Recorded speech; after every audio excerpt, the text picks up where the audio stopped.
And start on YouTube. We're live on Twitch. We are going live on YouTube.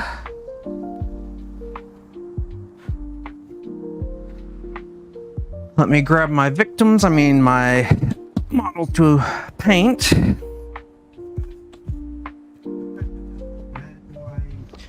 One second.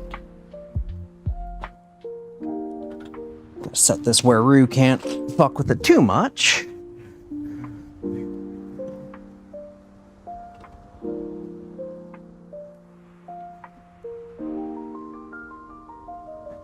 One sec. Dismiss that. Here, refresh this. What? Why did that one refresh? I wanted this one to refresh. Come on now.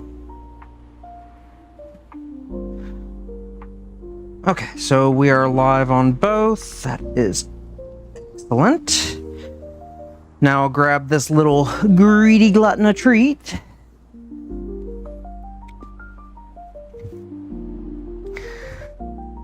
Because, after all, she gets rewarded for existence. As all good dogs should.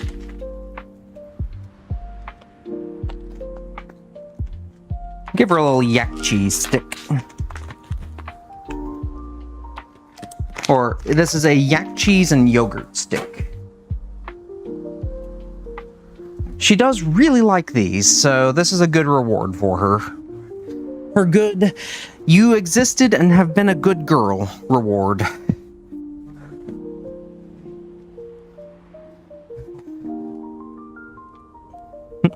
Yes, you see the treat, Rue. Let's head over here. And, okay. Good girl.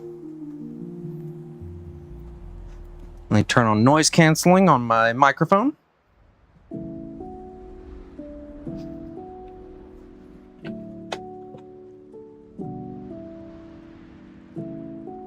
Excellent. Okay. So it looks like it is not picking up the ruckus of the 3D printer beside me. For painting. Yeah, right here works.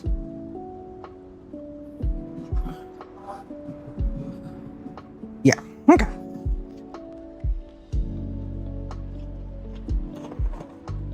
Oof. Really should have gotten this stuff staged a little better earlier, but oh well. So I've got my Venatari that I'm going to be painting up today.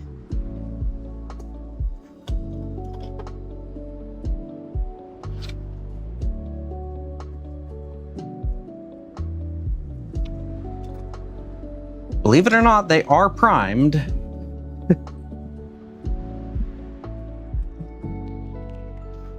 And I also have 5 Witch Seekers that I have primed as well.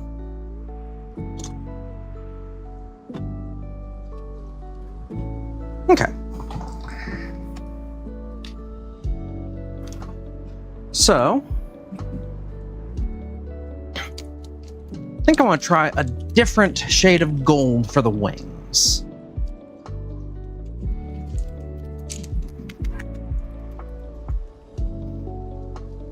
This Turbo Dork All That Glitters. I want to see how this looks.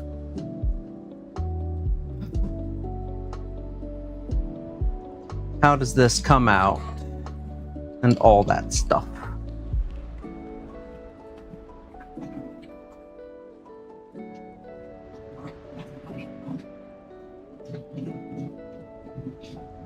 So that just puts a very light, well, glitter type effect on them. Okay. I could see that going much better if I painted them like red or green or blue or something else. Okay, so we will probably stick with the standard, well, question is, do I want to stick with the standard for the wings? I feel like the wings should be lighter. Maybe. Let me try something here. I'm gonna try a little bit of blood red.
So let's get this guy's wings red first.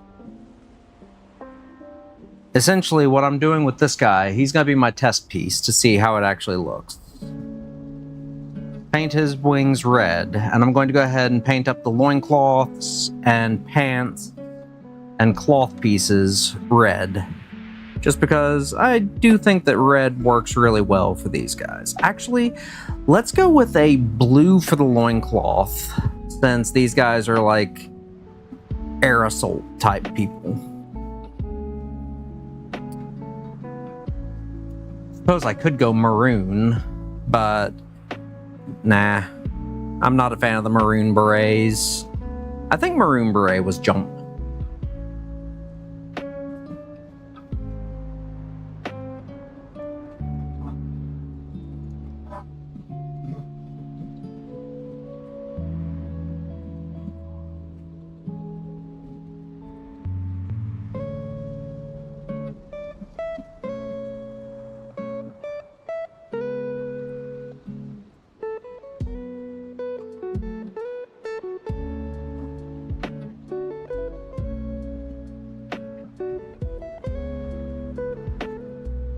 Add, go away. Thank you. Okay.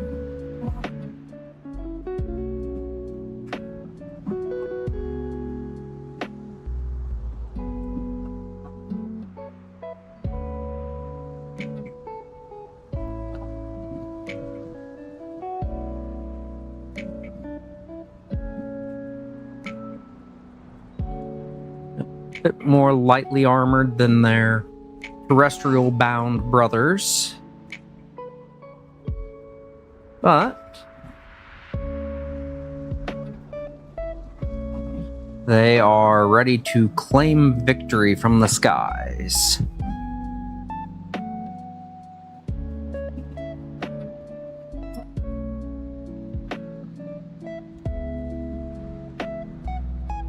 Wait, wrong paint.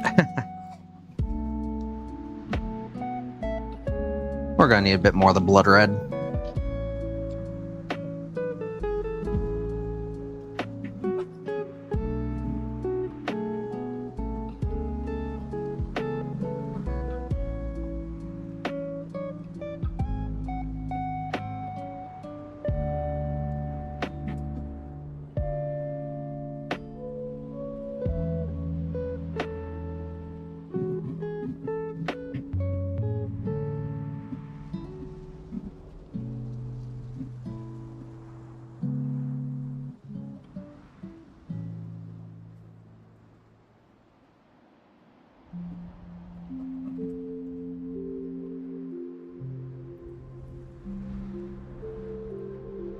Alright, I forgot to do this.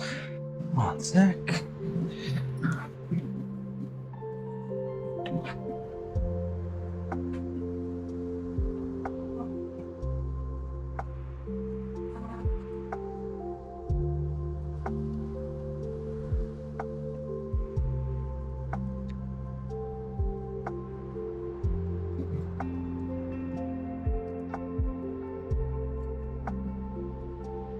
Okay.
What's funny is the other day I started doing a bit of research and stuff on the Custodes, and I found out that the Venatari are actually a lot more devastating than I gave them credit for. And actually, I might be changing these shield guys over to spears, or at least incorporating the spears on them somehow, because the spear is definitely the premium selection in this edition, at least.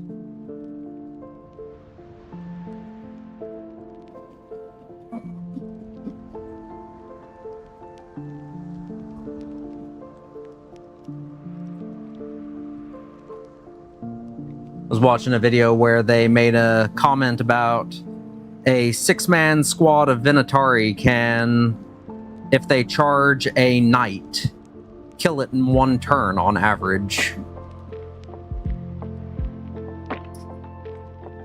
Just like, really? You can down a knight in one round of swinging at it. Actually, I am going to grab my snips because I just realized that there are some little bits of resin still clinging to some of the areas. So, there it is.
Three, four, up, there's 5. Okay.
is.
Okay.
Okay.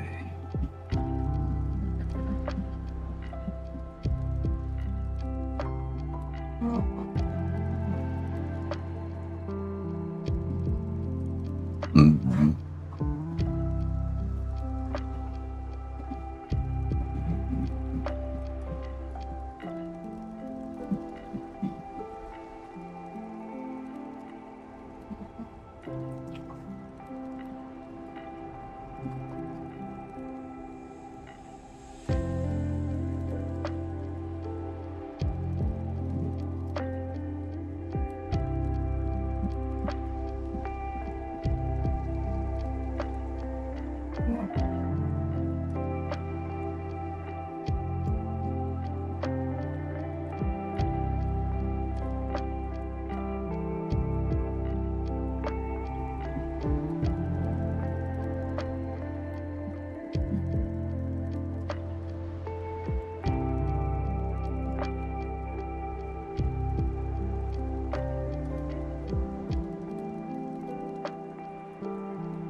Yeah, can't actually get to that.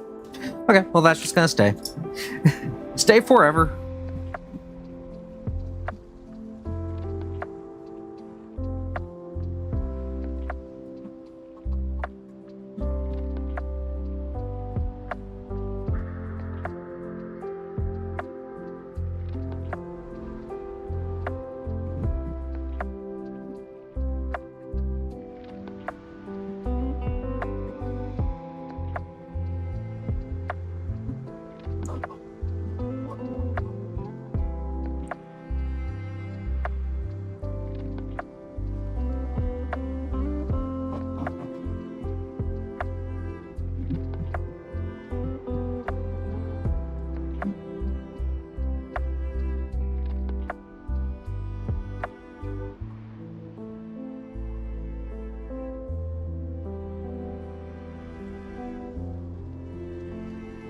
Okay. One more gunner to go.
Where did I put that?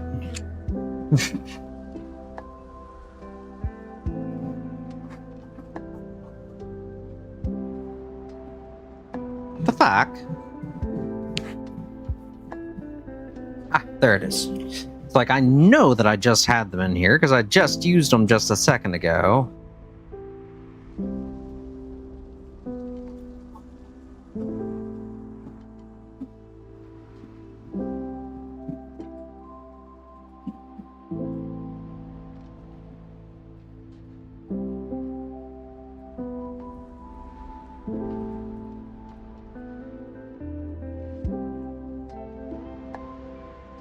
Okay.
Here it is.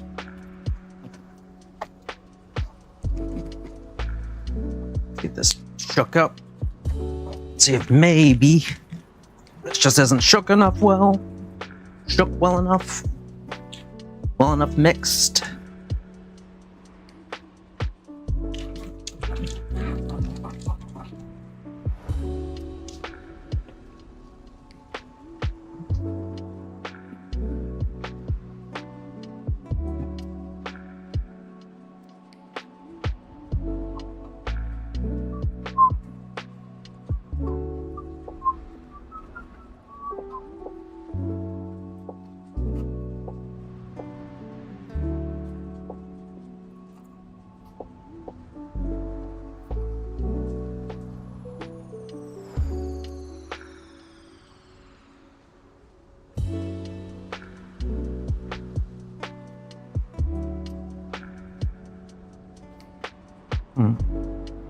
I want to see how that looks when it dries.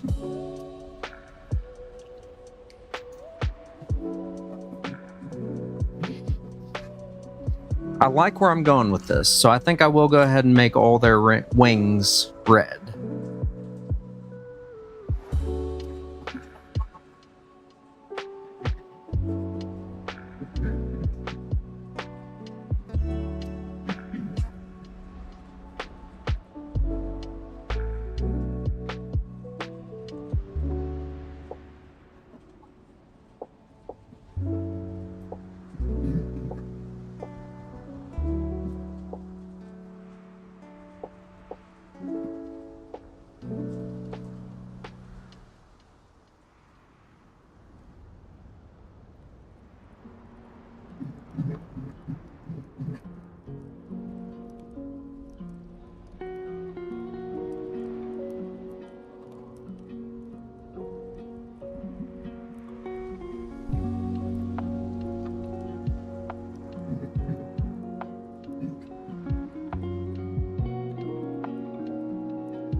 Step away for just a sec.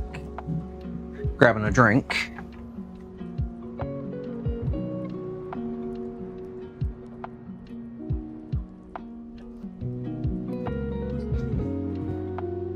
Hey, Rue. Good girl.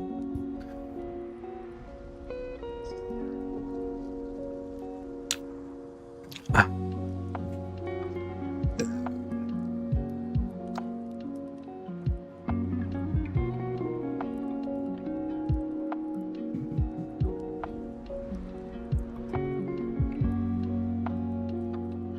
Yes.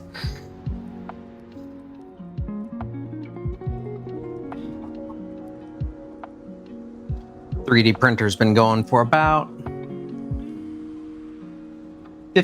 about 16 hours. Okay. It's almost done.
Okay.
I will say, the red wings do look pretty good.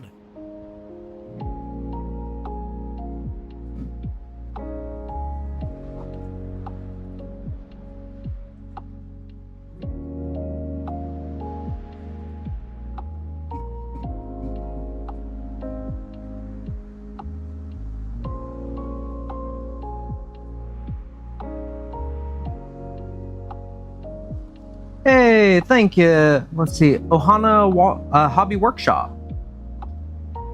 Welcome for the raid. And welcome in.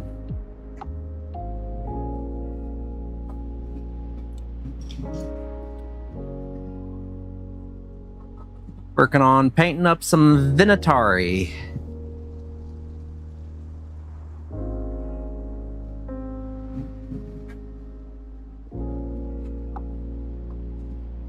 Or at least that's the goal.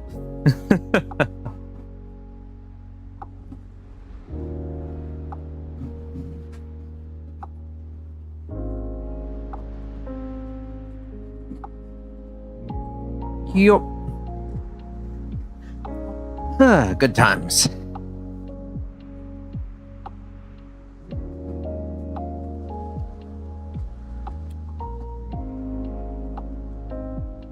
Which is surprisingly, well, I say surprisingly, I hate that it's getting cold already. I know it's like December 5th, but still. It's getting so cold outside.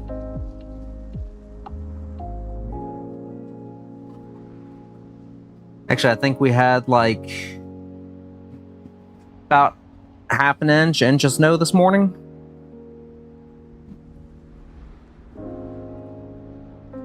So that was a fun thing to wake up to.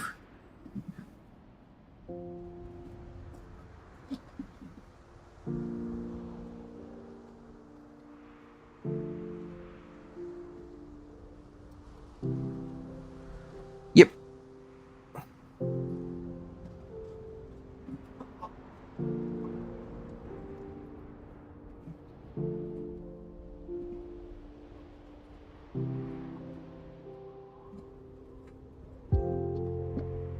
Annoyingly, my little dog loves the cold weather.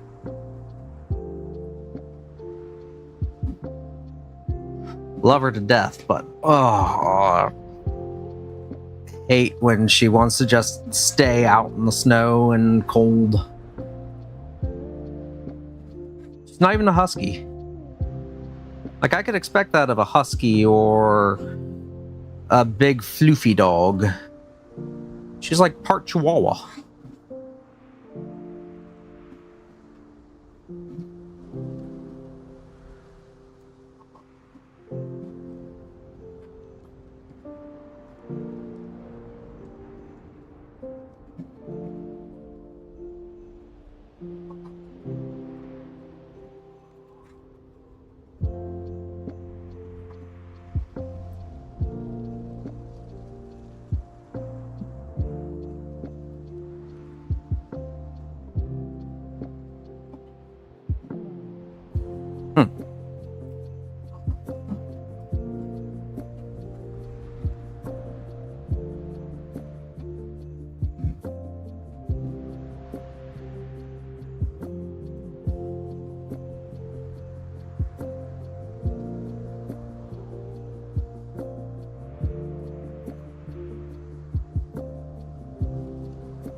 Okay.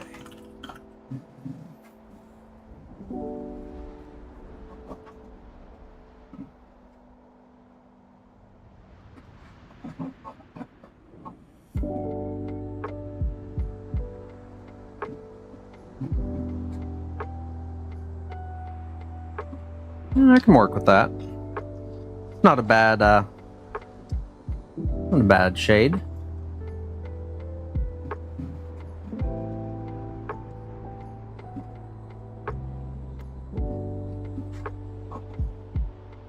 It's a subtle gold sparkle on it.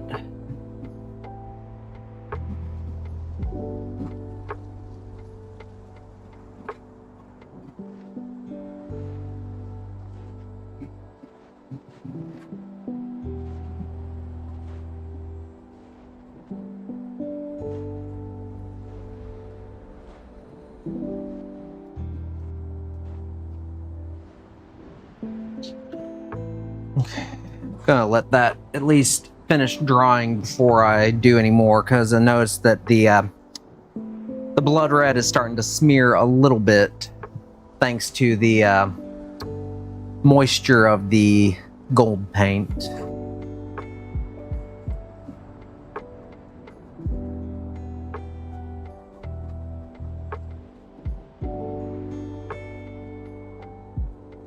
Here's my gold.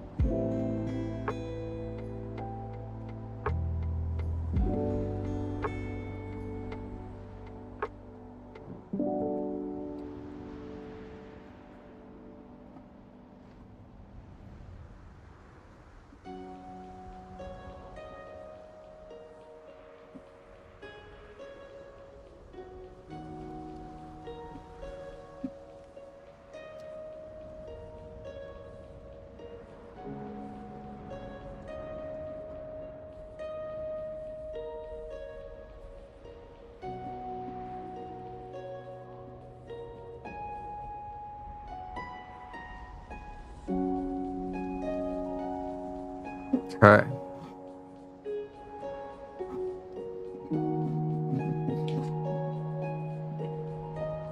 So I do love this greedy gold.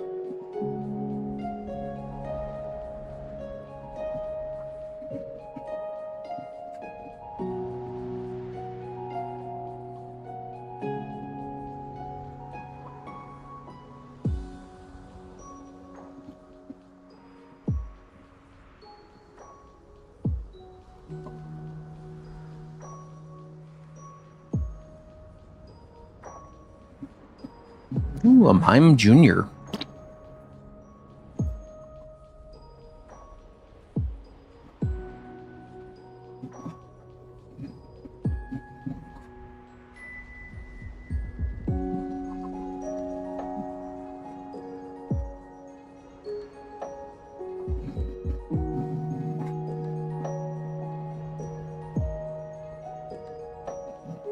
Oh no, the Mime Junior got away.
Awesome. Like, I love how Custodes look. Like, the gold on them, it does get a little tiring to look at, but the gold is really pretty.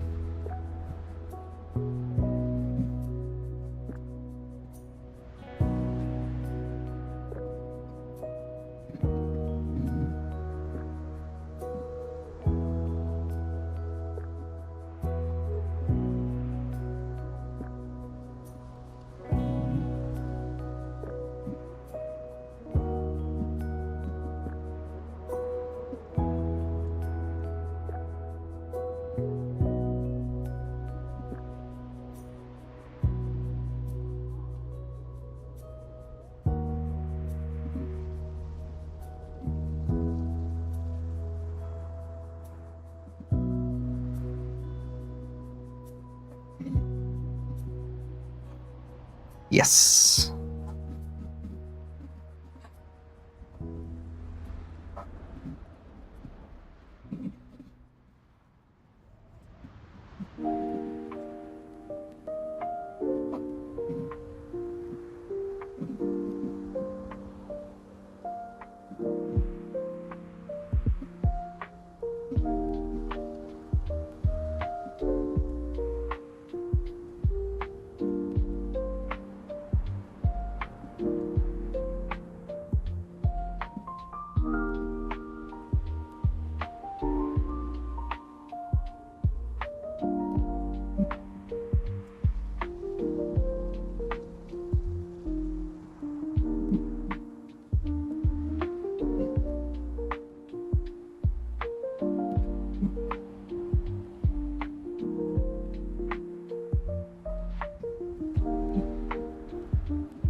Like, I don't really know what to say, just freaking gold is beautiful. Although, I do realize something here. I forgot to turn these lights on. The side lights.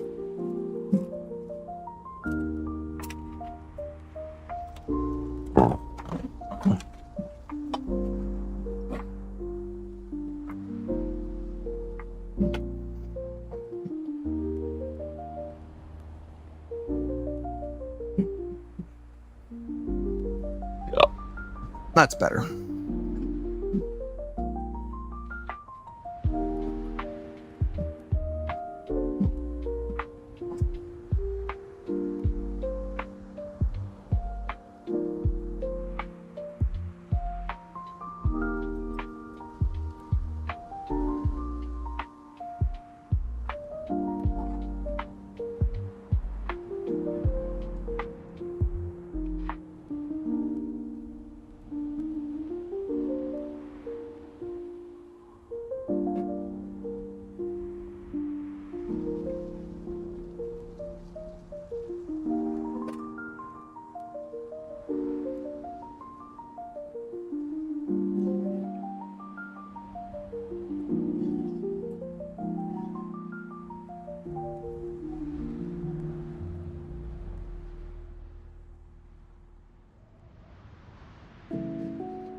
Okay. My print finished. So let me get this out real quick.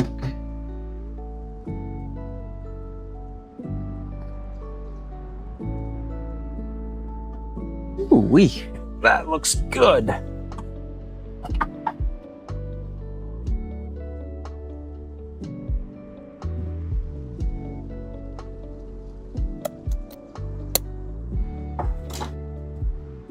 Yes.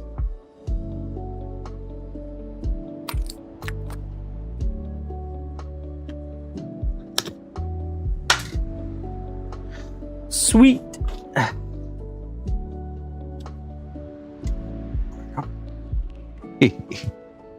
Very good. A little bit fucked up in one spot, but nothing I can't fix.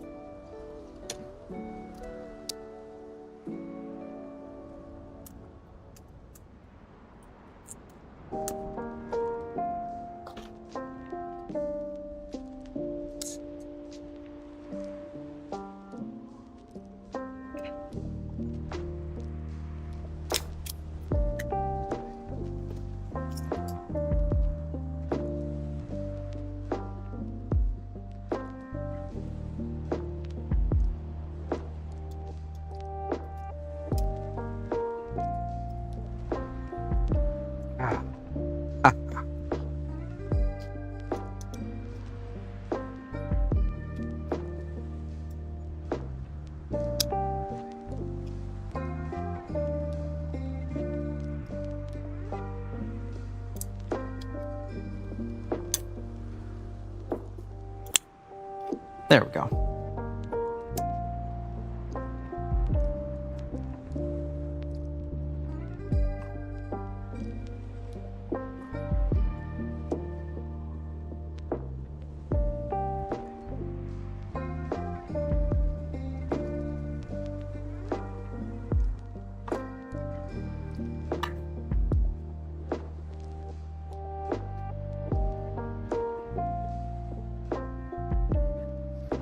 Yeah.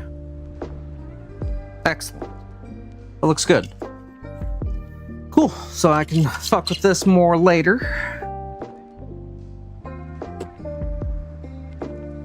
I do want to clean off this piece real quick.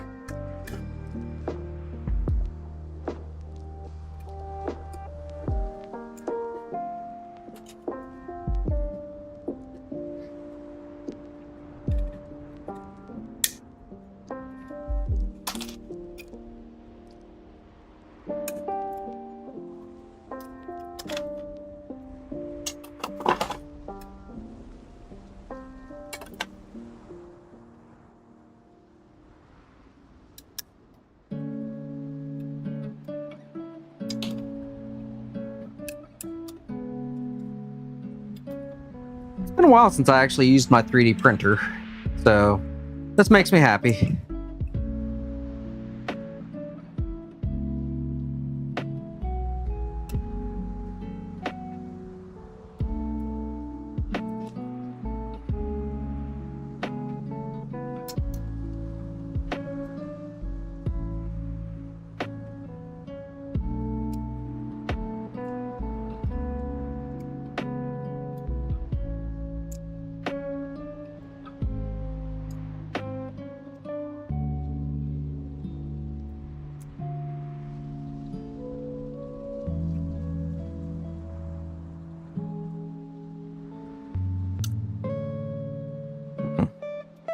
Thing. Accidentally broke one piece off here, but nothing I can't glue back on.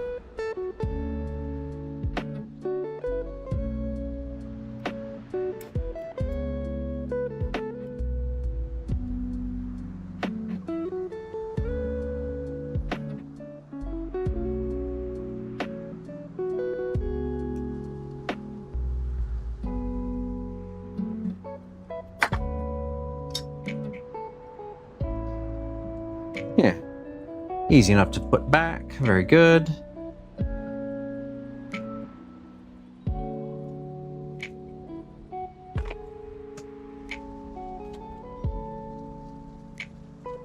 I want to see if I can use my sprue goo to actually affix these things together. So I'm going to do a test piece real quick.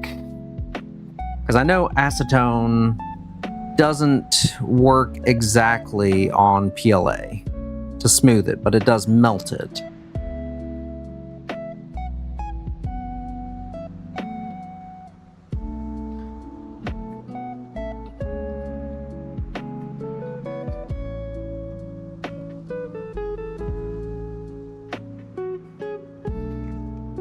Okay, got that. Now I can get back to this.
Okay.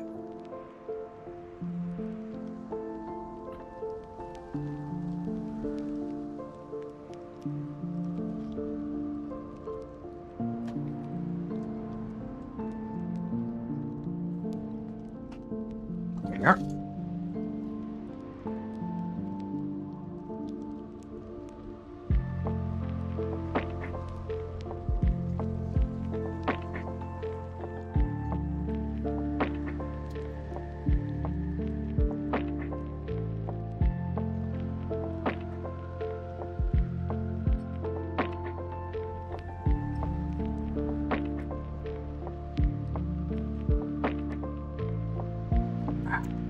There we go.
I'm thinking I want to get involved in like the Warhammer tournament scene at some point. Need to look in and see if there's any like local tournaments or leagues or anything like that in my area. Because I have been avoiding it for a long time.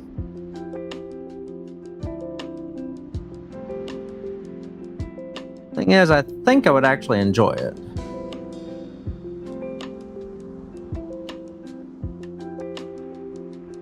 Nothing else, I would enjoy getting in some more games, you know?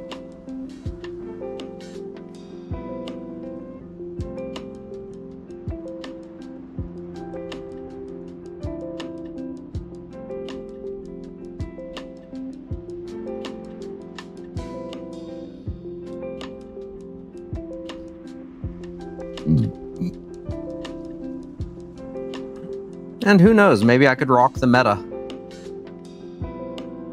That's me being facetious, because I doubt that I could actually change metas or anything like that. But if nothing else, my wacky list building might actually come in handy. And be a good conversation starter if nothing else.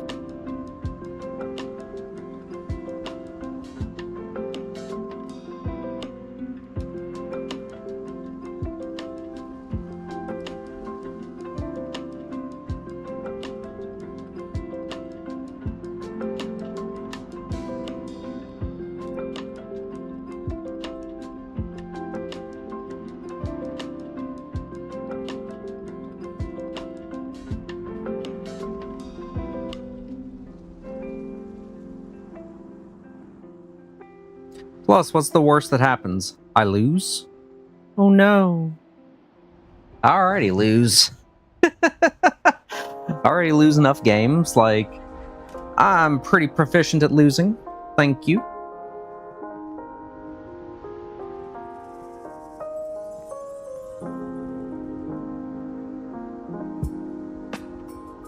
A lot of it's just I need confidence built up for actually interacting with other people. Because I don't exactly get out often or interact with people very often. So, definitely behind the ball there.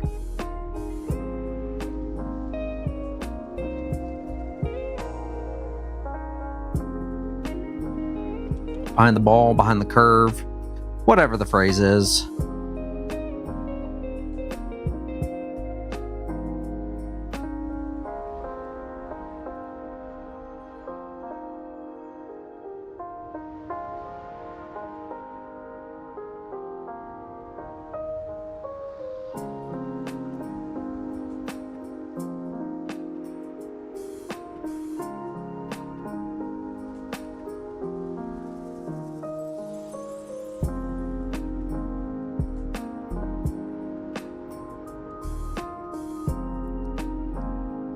I think if I was in a tournament where it was 5 games played, I would like to go like first tournament, I'd be perfectly happy with 1 and 5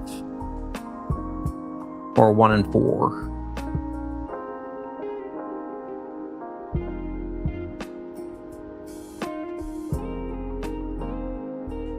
Go in knowing that I am going to get my shit rocked by someone.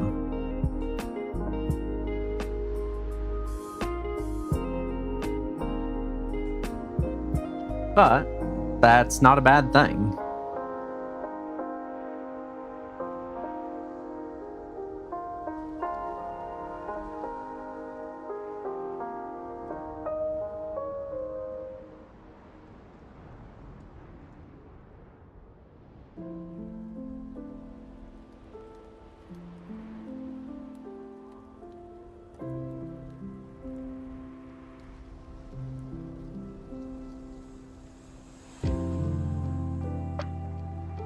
Yep, would not be a bad thing.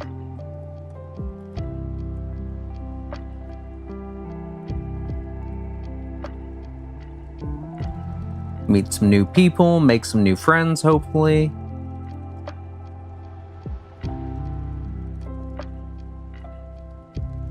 And if nothing else, I could become the living embodiment of that guy.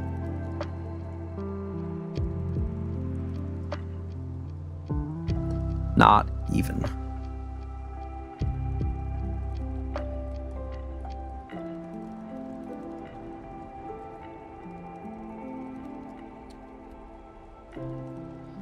I would absolutely hate myself if I tried to use like little gotcha things, or worse, like my own body odor as a weapon to try and win games. It's like, no, just let me lose.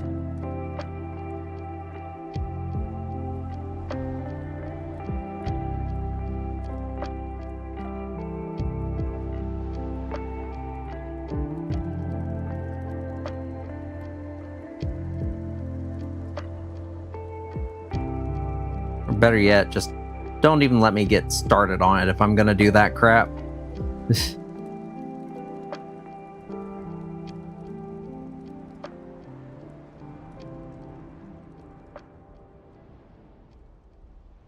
Okay. 1 down, 8 to go.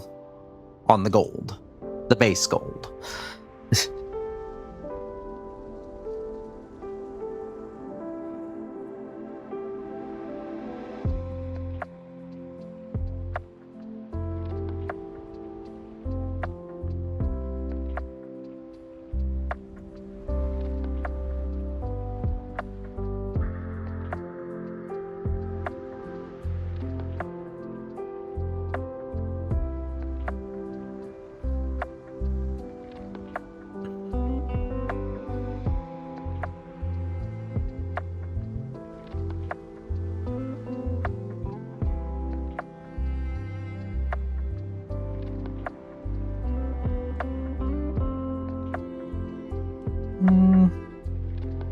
Yeah, it looks like there is a bit of resin at the base of these wings, so we're going to just snip that off.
2026 is just around the frickin' corner now.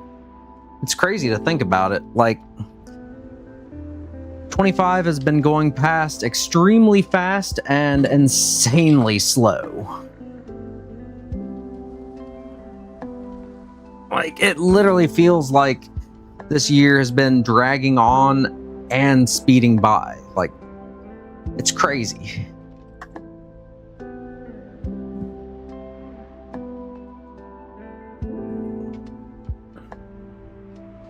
It most assuredly doesn't feel like it's December. But at the same time, it also feels like it should be later than December at this point.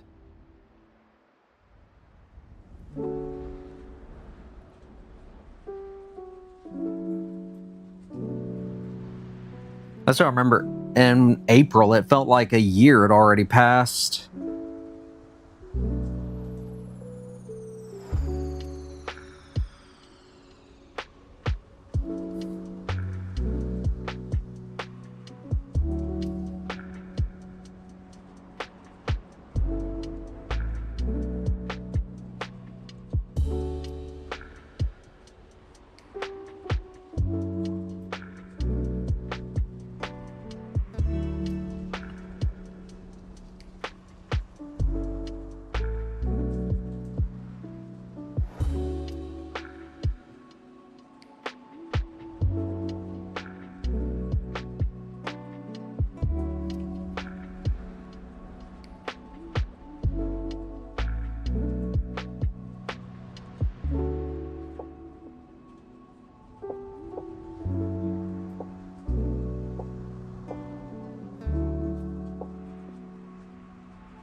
Ah, beautiful gold, beautiful gold.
Hey, Dark Mage. I'm doing well. How about yourself?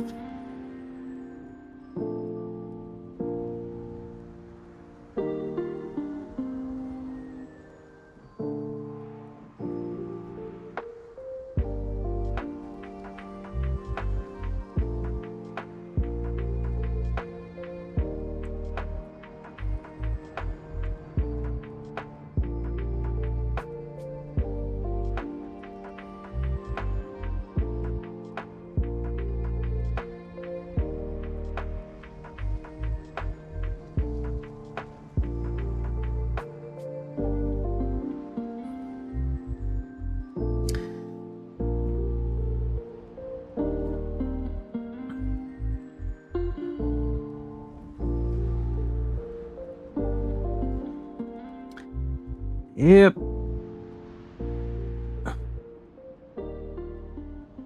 I'm looking forward to my next game where I actually get to run these Venatari. Hopefully, they'll actually do some pretty good. Do some pretty good English, yes. My hope is that they will be effective.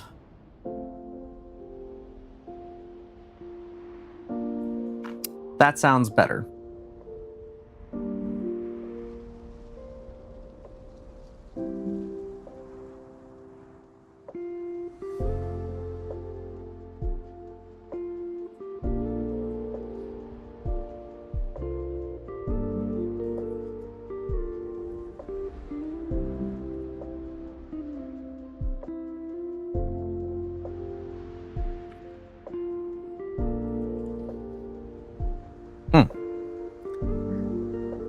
Passed your promotion interview.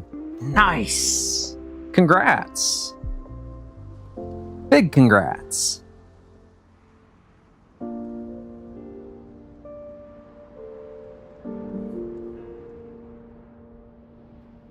Interviews of any kind always give me so much anxiety, so I know that's got to be a huge, huge weight off your shoulders knowing you passed.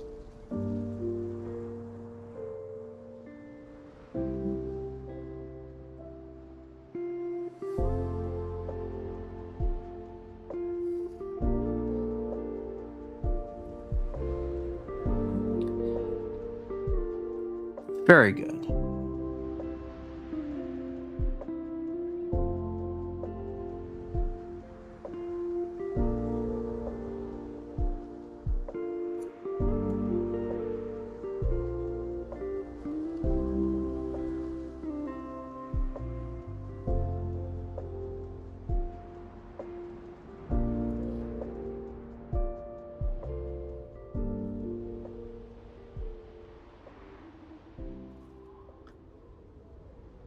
Week of prep work? That is good. Planning to celebrate?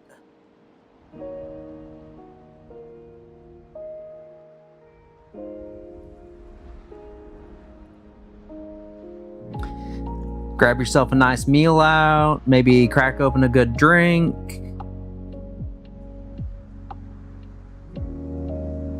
Or maybe just take like an extra long shower or something.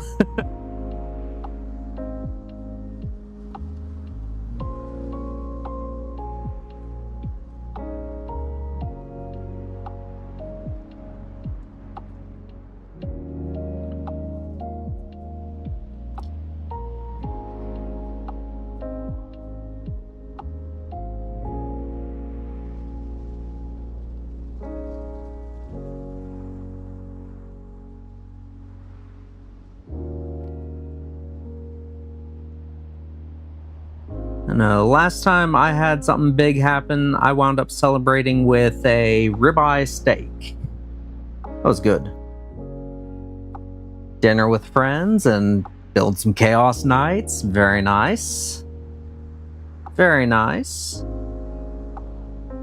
Any specific chaos god it's going to be aligned to, or just general spiky bits?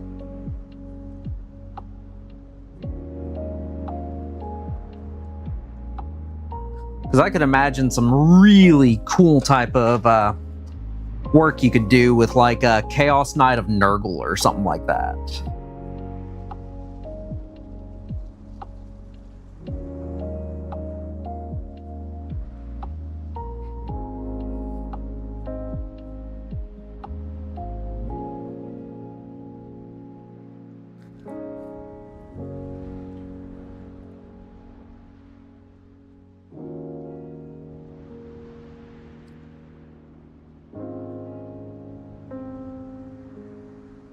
I know Chaos Knights are one of the armies that I'm probably never going to do, just because I've already got Imperial Knights. So if I ran Chaos Knights, it would literally just be my the same thing as my current Knights, just with a little bit of a different model scheme. Maybe some different rules, but it wouldn't be that big of a difference. It wouldn't be like the difference of going from Death Watch to Death Guard.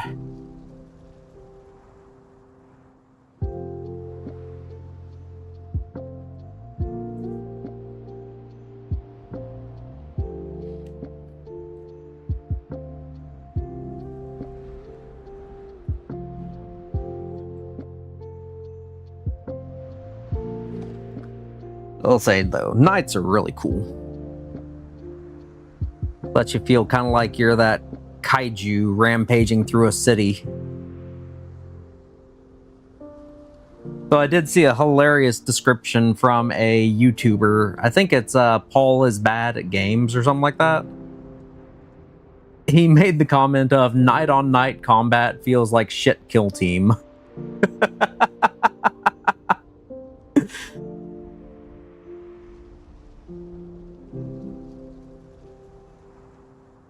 It's like, he's kind of not wrong, considering most knight armies will have like 5 models at best, maybe 8 if you're using armigers or armigers.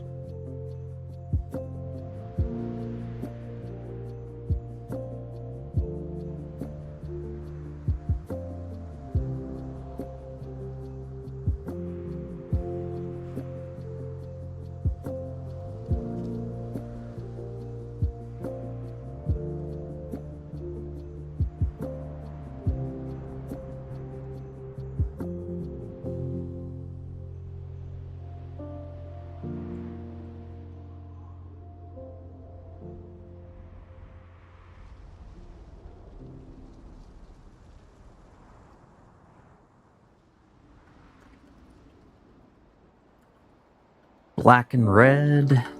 Nice.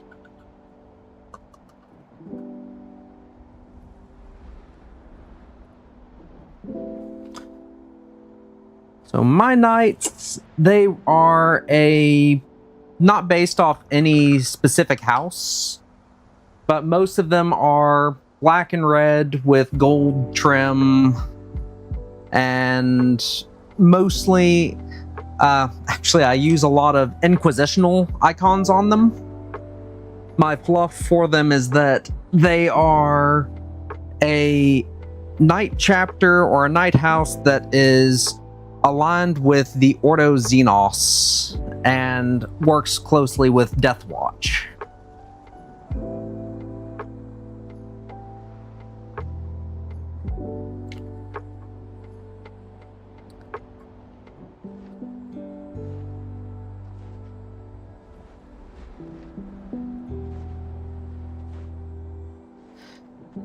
They're cool.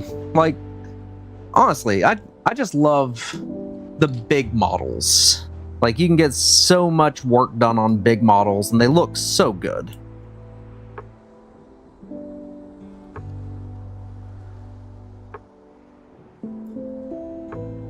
I've only run them 1 or 2 times, and that's just because most of the time in casual friendly games, it just feels kind of unfair running knights.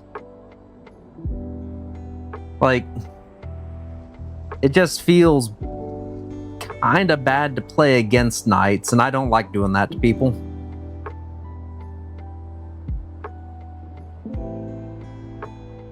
So I will occasionally run an allied knight in a list or something like that.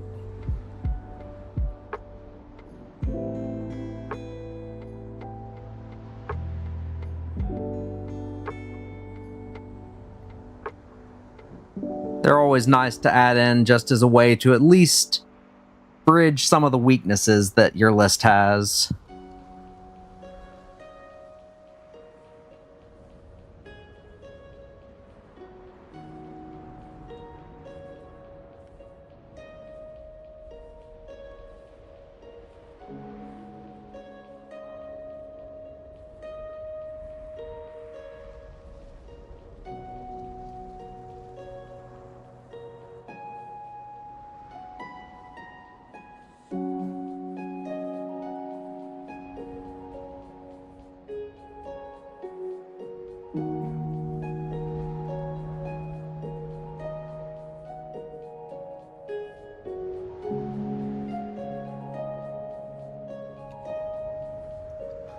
Custom chapter of X Deathwatch Black Shields.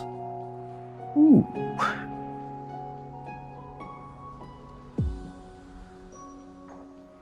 I mean, that could be pretty cool. Only annoyance there would be just getting enough Deathwatch chapter pauldrons for everybody.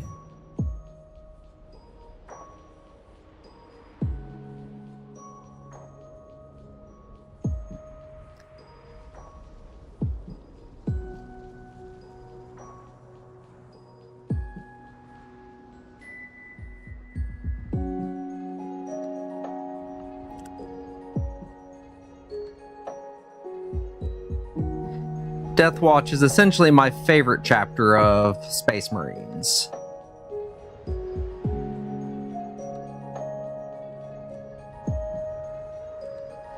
And that's mostly just because, like, it's really Deathwatch and Salamanders. Like, I like Salamanders, but I don't really care so much for the, whatchamacallit, the fire. But I love the personality and mindset that the Salamanders chapter has. And Deathwatch, it's like, okay, if you're gonna have to pick a standard chapter, you might as well at least go for one that's, like, only out to hunt Xeno. And I need to look and see what the new Deathwatch Kill Team boxes come with, because, like, they used to come with some pretty good stuff.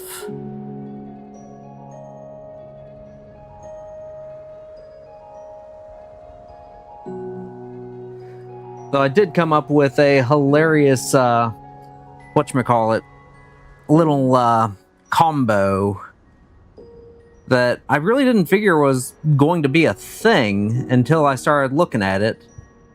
The Justicar, which gives a unit fight first, on top of a unit that has 4 power weapons, 1 black shield blades, 1 Xenophase blade, and 4 Deathwatch Thunderhammers. It's like, you charge that unit, you're just going to get screwed. It's so nice.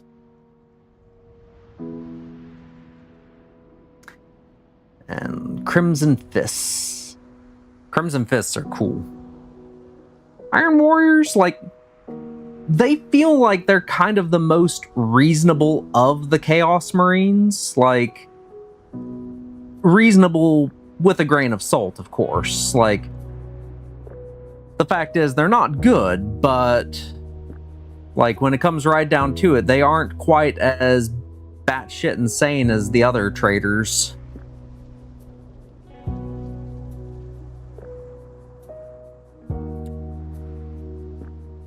Death Guard and Thousand Suns are my favorites for traders, but if I had to pick just one, it would probably be Death Guard.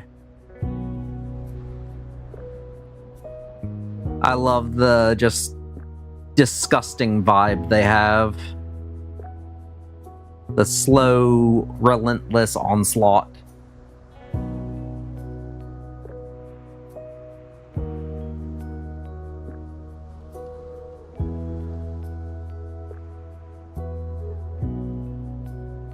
And plus, of all the Chaos Gods, Nurgle is my favorite.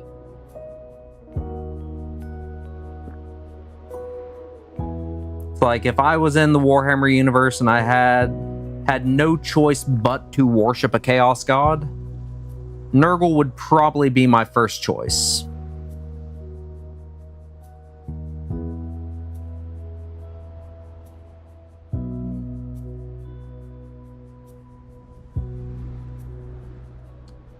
Like, none of them offer good existences, mind you.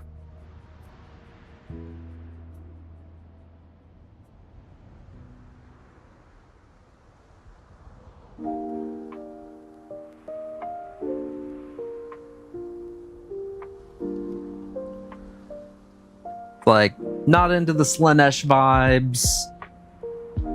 Not an overly exuberant person about violence, so Khorne's not exactly my go-to.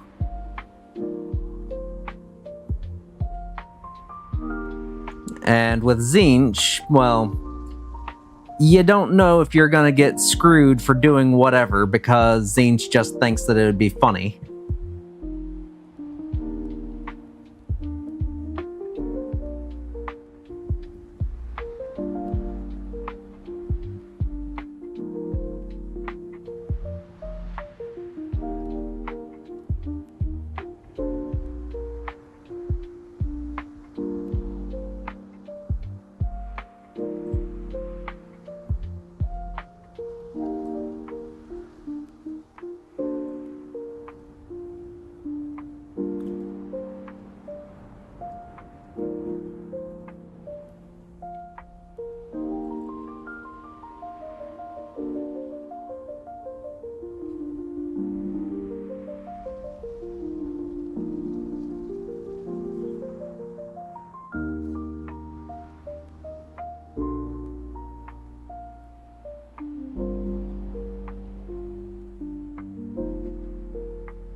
Yup. Good old Papa Nurgle. Siege warfare.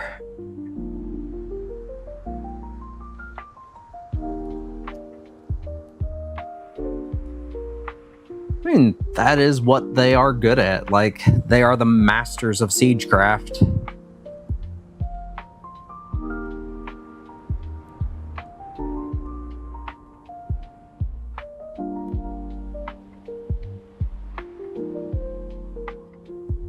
And that, like, honestly, I would say I wish they had more artillery type stuff, but I guess there is some artillery for Space Marines. I'm not sure what Chaos gets for artillery.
Yeah, Death Guard have the Plague Burst Crawlers.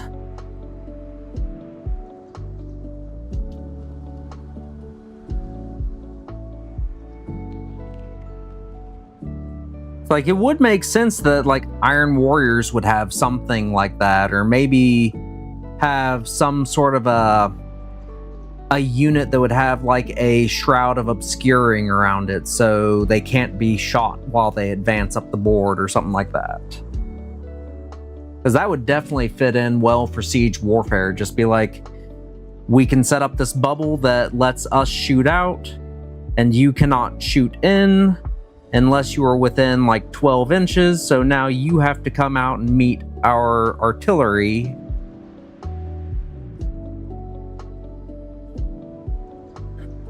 and all that good stuff.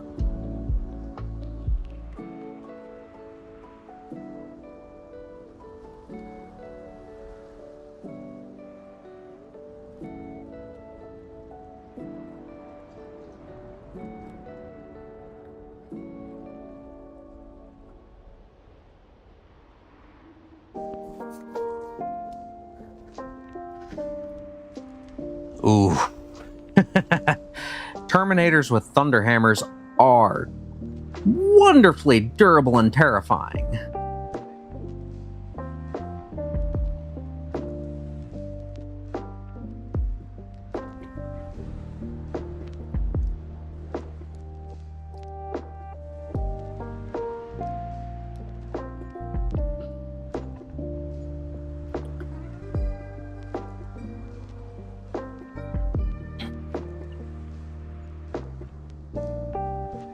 So I've been doing some reading on the Custodes, and I've found that I have been not fundamentally playing them wrong, but I have been playing them highly ineffectively. I've been treating them more like a shooting army that can handle themselves quite well if they get stuck into melee.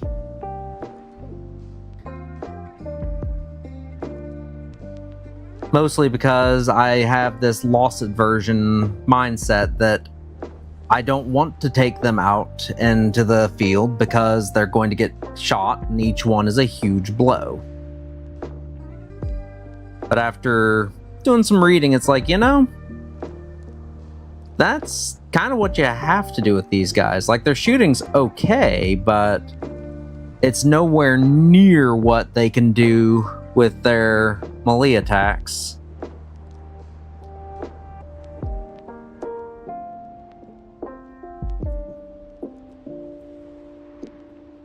That's kind of where the Venatari come in very strong, is they get lance, and that lance rule for their charges is just brutal.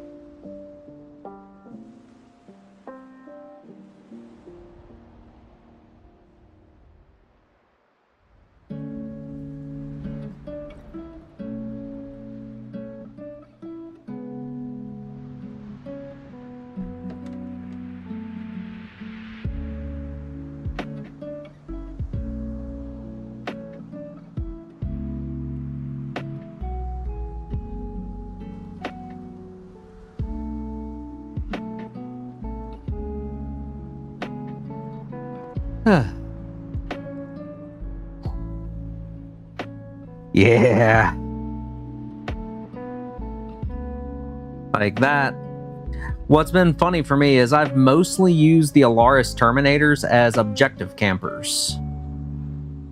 Because I've been playing Lions of the Emperor, which lets me take a 5-man or 6-man unit of Alaris and break them into individual units of 1 model per unit. So it'd be turn 1, I break them into 5 or 6 units. Then I have them pop themselves off the board, and then just next turn start seeding them around the board.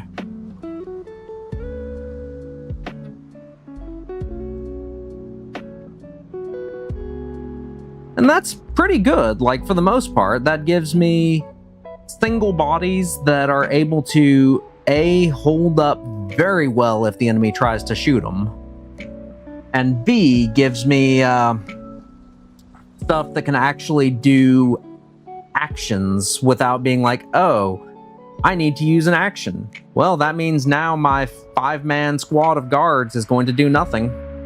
Instead, it's, oh, well, this one Terminator is now going to do nothing. Sweet. That's far less bad feeling than, you know, wasting 200 points worth of models to do that.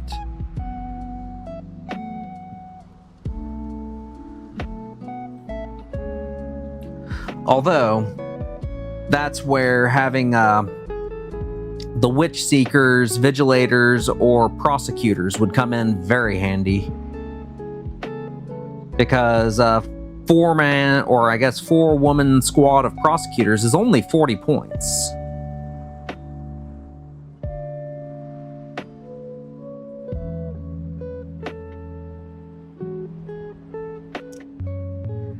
Yeah, they're not good, but it's kind of neat. I've looked at it. I've made theoretical lists of Sisters of Silence, but I've never pulled the trigger on buying that many.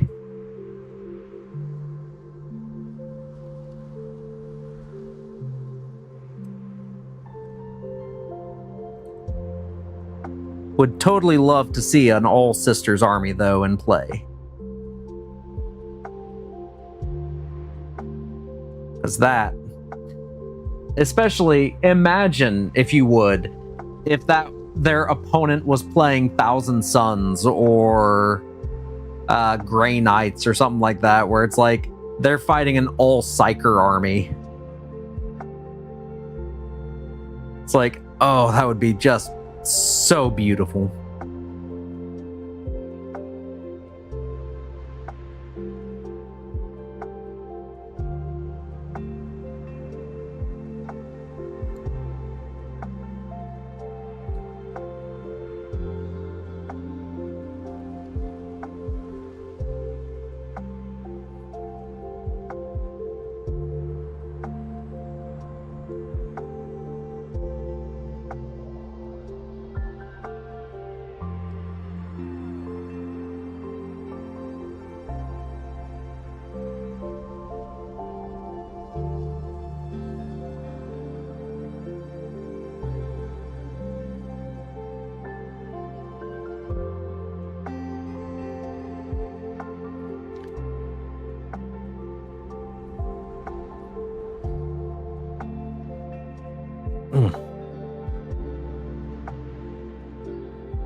If you have pictures of that 2,000 point Sisters list, like, feel free to hop in my Discord and post that, because I would love to see what that looks like.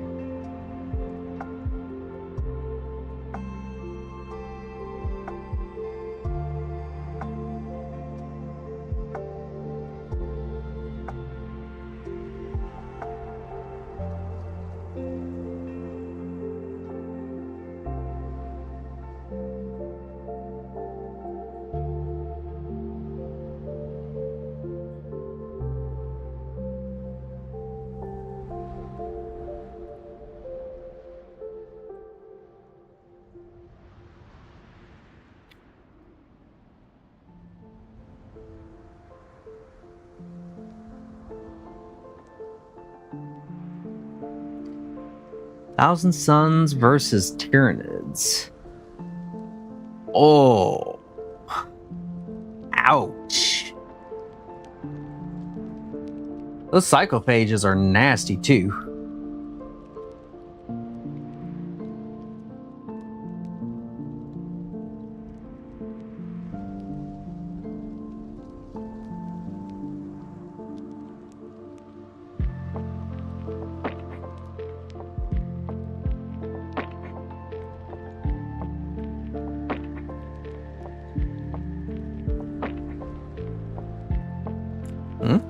Oh. Watch is telling me I need to get up and move my fat ass.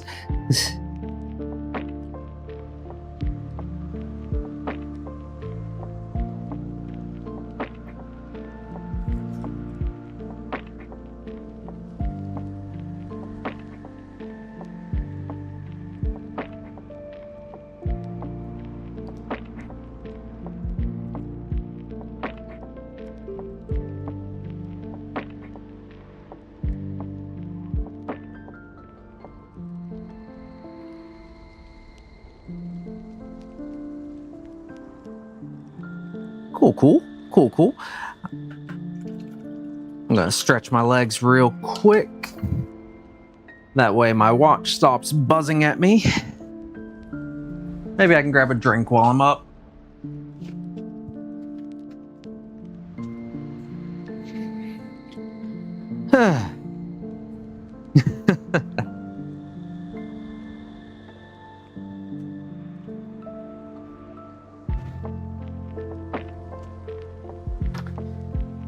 Yep.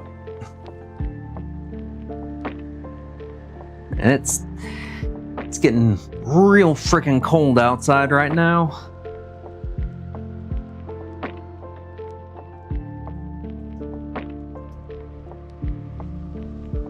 I don't think it's gotten above freezing today,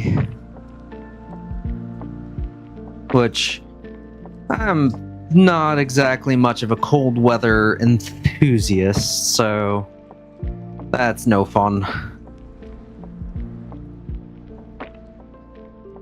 Though with it being so cold and dreary outside, this did finally give me an excuse to set up my little indoor airbrush booth so I can actually get stuff base coated. Quickly, at least. Because otherwise, it just takes too long to get everything cleanly base coated by hand.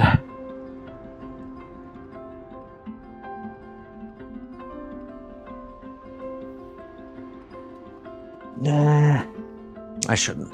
I'll just grab water. I was gonna grab a soda, but nah. I don't need soda. Water better. Water good.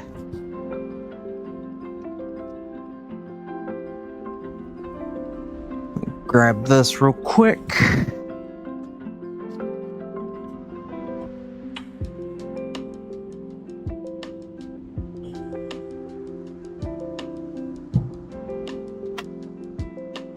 Much better.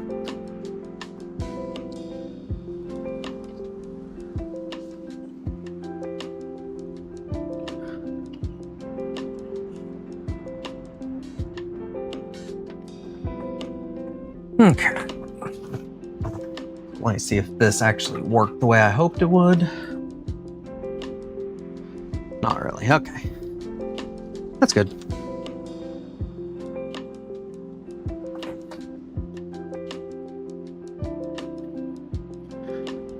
Alrighty.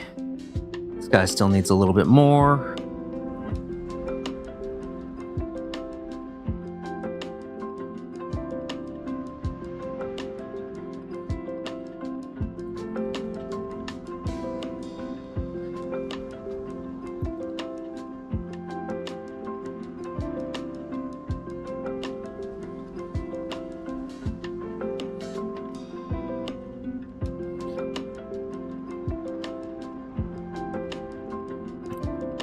I have a total of 30 Sisters of Silence to assemble. So I'm thinking 10 Witch Seekers, 10 Vigilators, and 10 Prosecutors.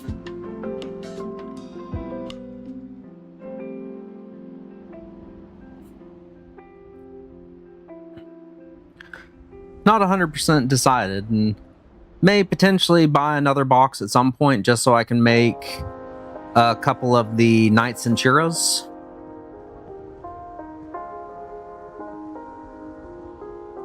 I do have Valerian and Valerian and Alea. So I have her.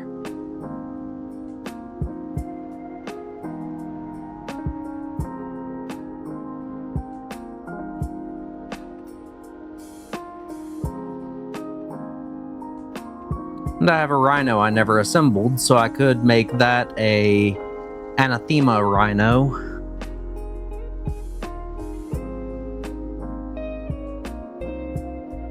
So that could be helpful, and then maybe try running a Talons of the Emperor list.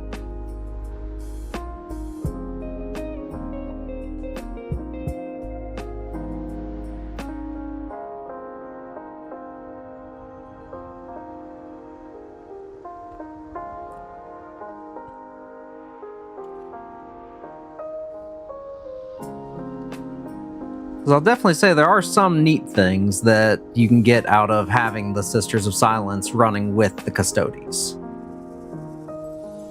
Their Feel No Pain aura is definitely handy.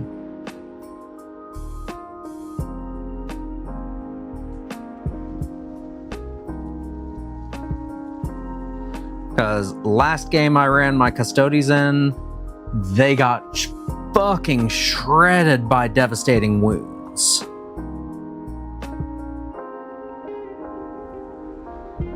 It's like I didn't fail many saves, just the devastating wounds, auto-mortaling was just too much.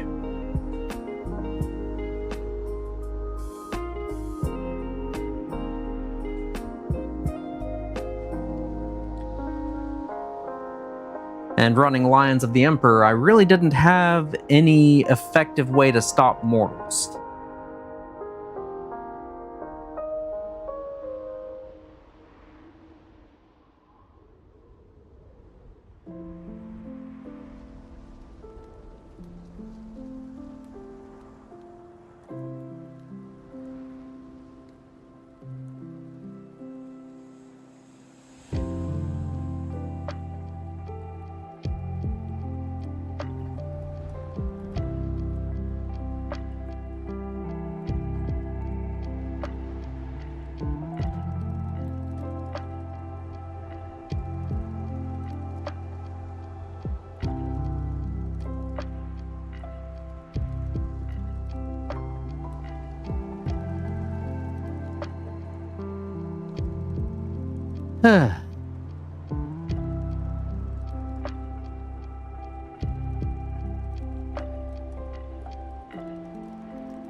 Yeah, mortal wound spam was definitely the way to fight my custodians.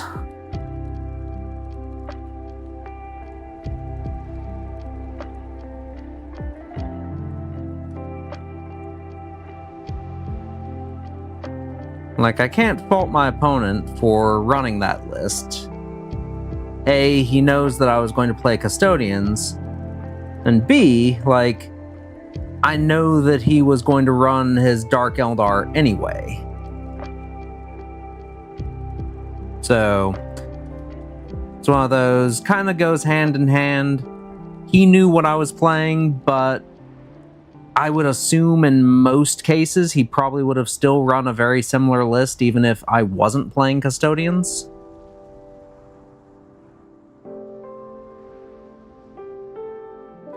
Although it was really funny.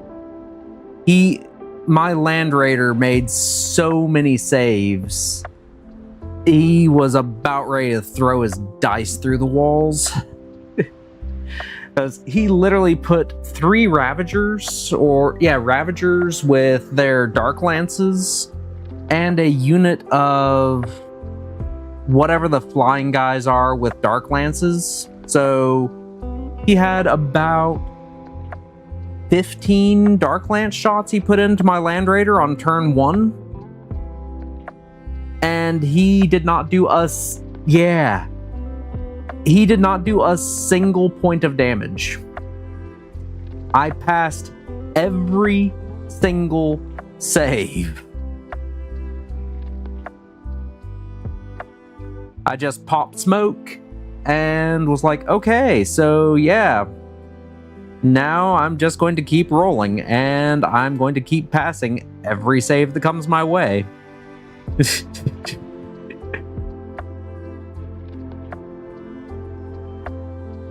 Looked like he was about to have an aneurysm or something.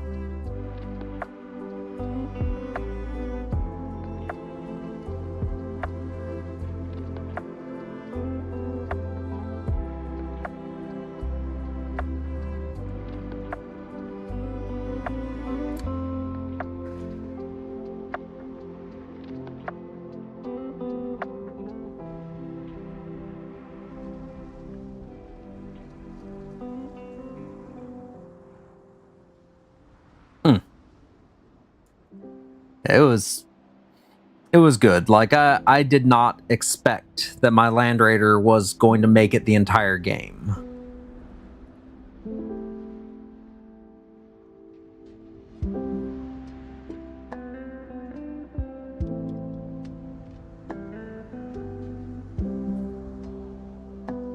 Now, admittedly, I split my fire too much, so I learned my lesson there. Because Land Raider didn't really get as much kill killing done as I wanted it to. But it did its job. Like, it drew a crap ton of fire away from everything else. And it was carrying my blade champion and a unit of 5 guards with him. So I was just using that to like scoot around and pop them out and go murder stuff.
Yep.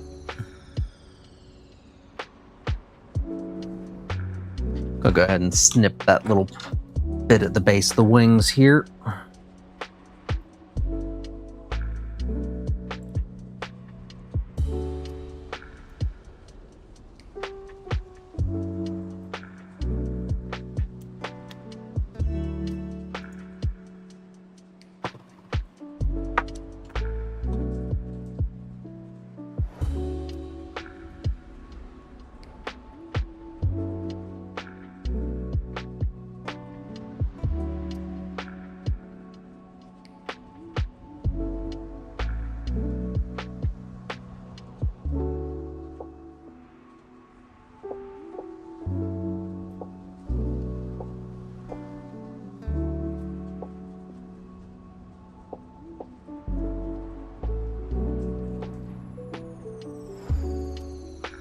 Okay.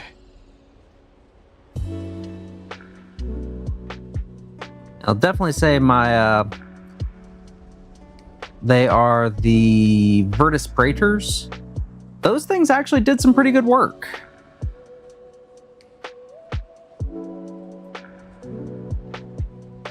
Like, the salvo launchers did good damage. They were plenty durable. And when they got into melee range with stuff, they absolutely wrecked shit quick.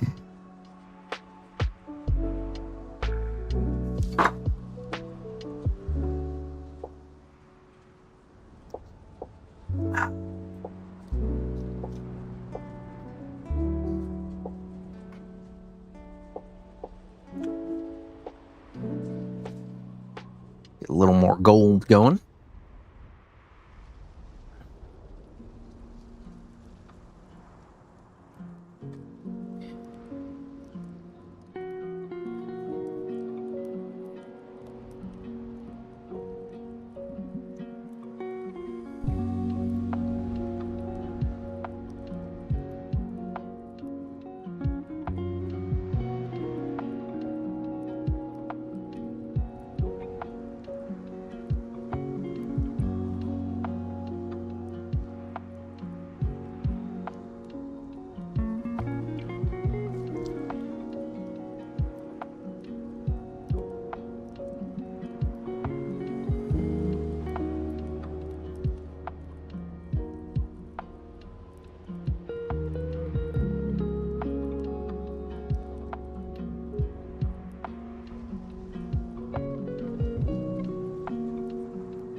Yep, yep.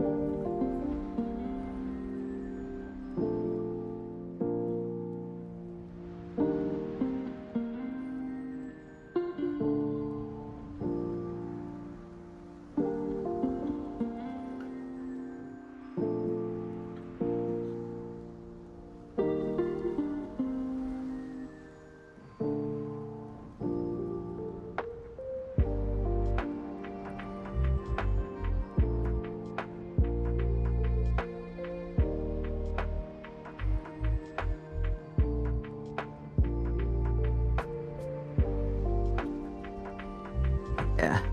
I need to just get off my butt and do more games with other people.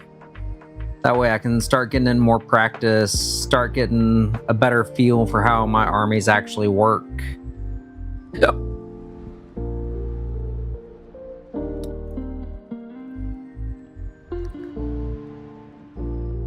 I know at some point I actually want to participate in local tournaments or see if I could even get myself worked into some of the larger tournaments.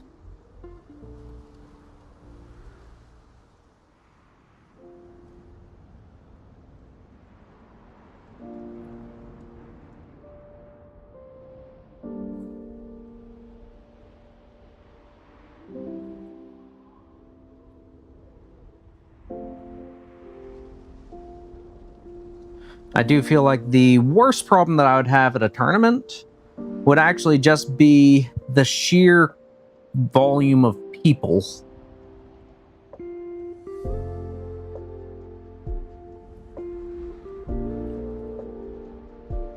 Like, I have some pretty big social anxiety with crowds, and I went to the Nova Open to just watch, and just seeing the game floor where everyone was enough to make me start feeling a mild panic attack come on.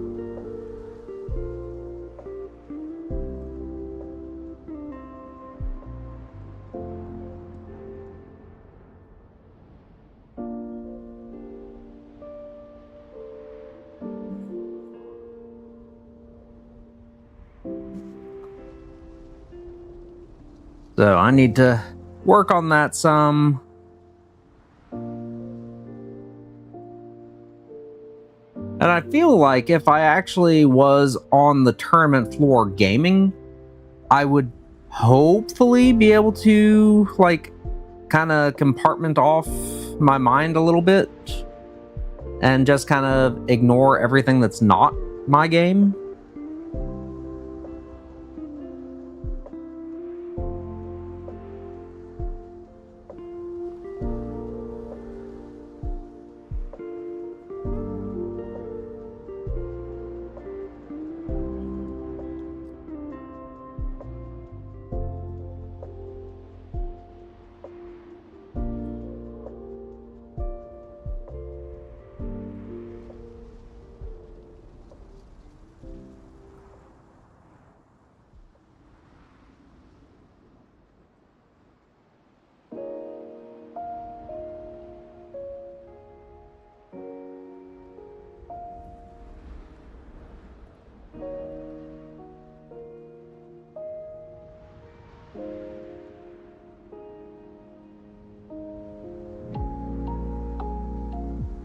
Okay.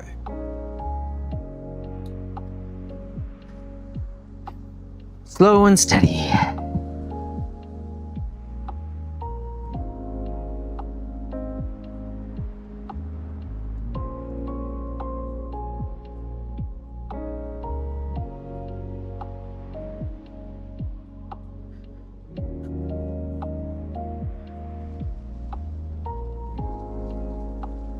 I don't know how big the tournaments all get. Like, I've seen pictures of, like, GTs and stuff in the UK, and they get a lot of people.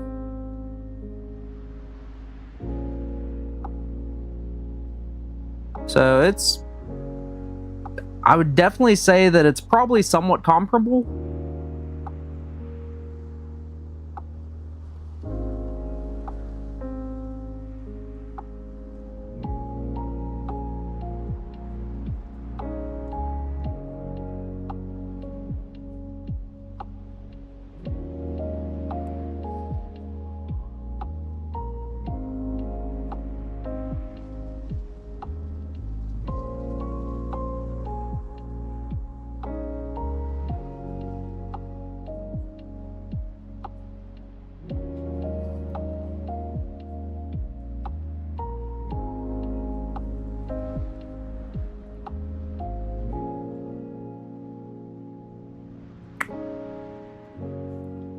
Actually, I'm curious.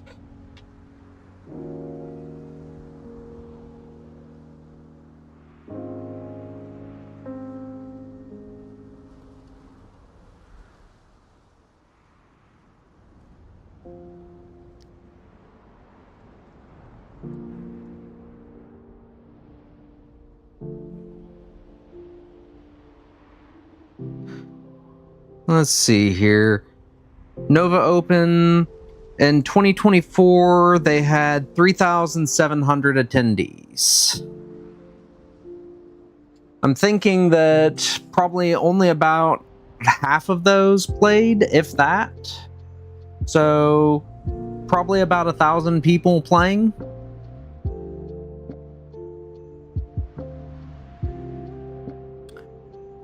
Which is still a lot of people.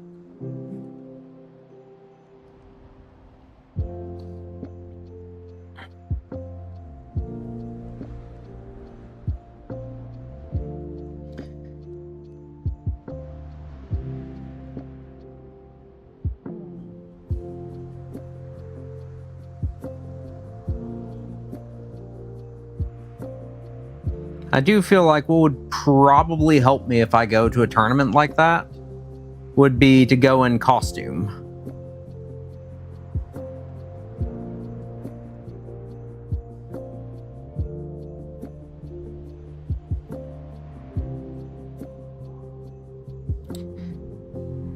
Because then maybe that could help me to get more into a mindset of, I'm not me right now, I'm someone else, it's fine.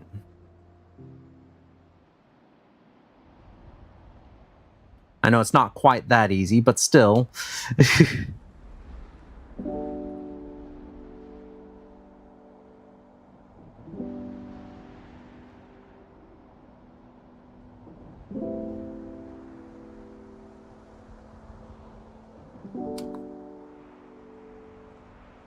So I've done well at events where I cosplay and stuff like that.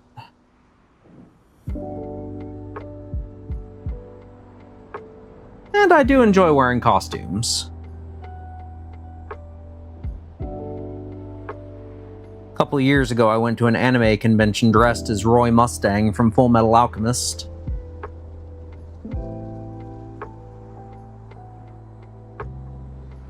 That was fun.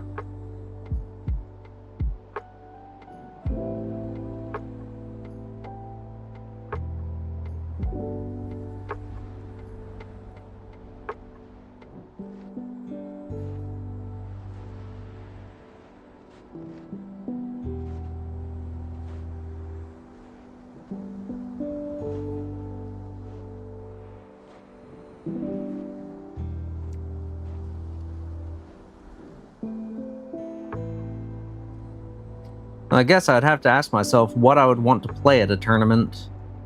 Would I want my Custodes? Would I want to run my sisters? Like Sisters of Battle? Would I run my Death Watch or Death Guard?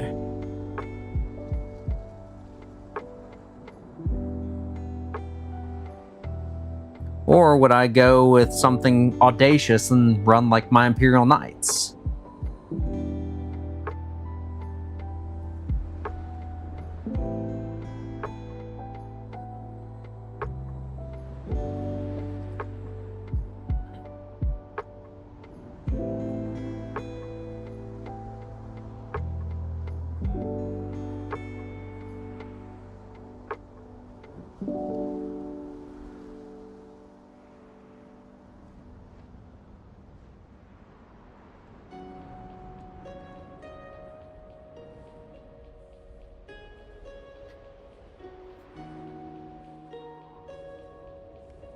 Or even Tyranids. Tyranids would be a good one.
Yes, that's a wonderful angle for the camera.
There we go.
So how's the weather over in your neck of the UK this time of year?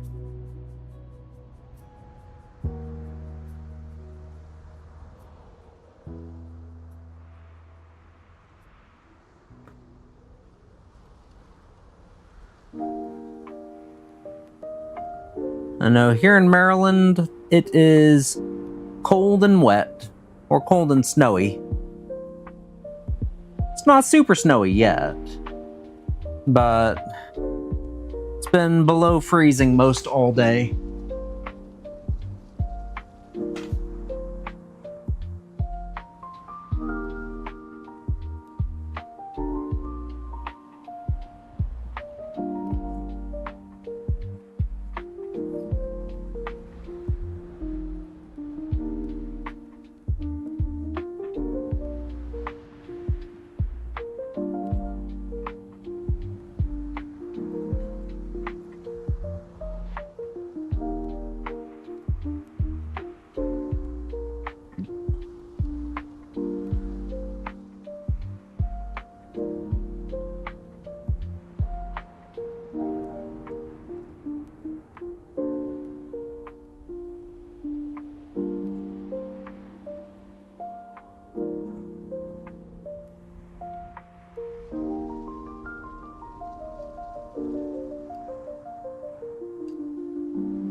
Mm.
Still have a couple more Forge World models I need to assemble, but I need to get my super glue in. Like, I am currently basically out. Like, I still have some left in the bottle from before, but that bottle is kind of fused shut. So I'm not getting in there without destroying it.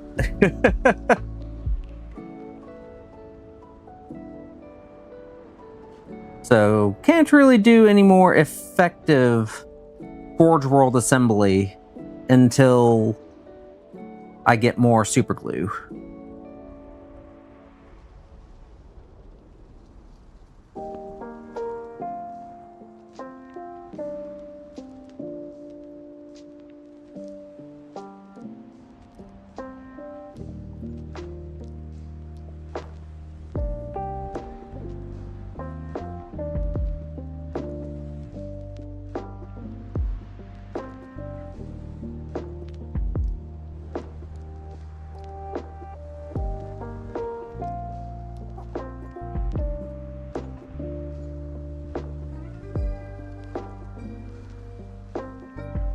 A milk tank, huh?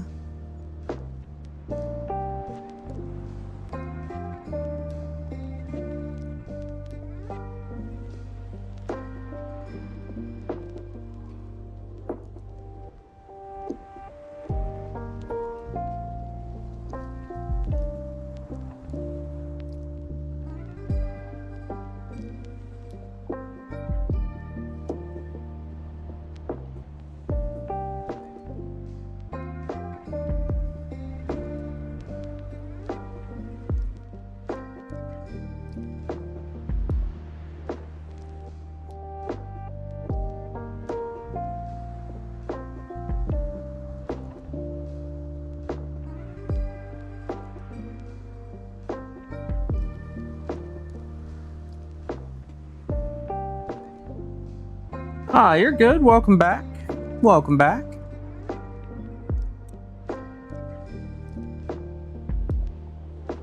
Yeah, I've just been kind of rambling on, talking about how the weather here has gotten quite chilly. I don't think it's gotten above freezing today.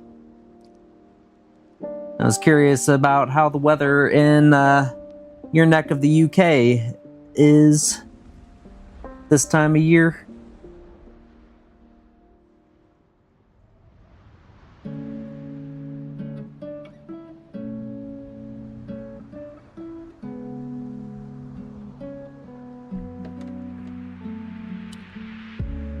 I am woefully ignorant to a lot of the rest of the world when it comes to like weather and stuff.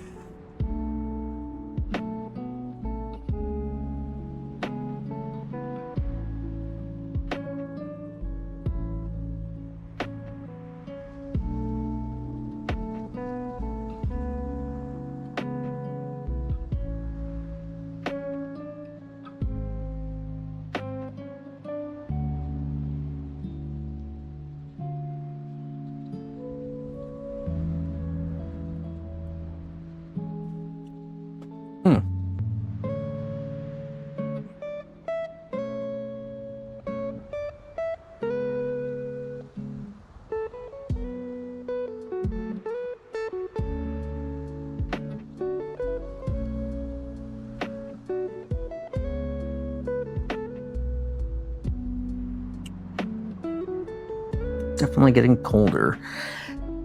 Yeah. Cold and wet is a horrible combo.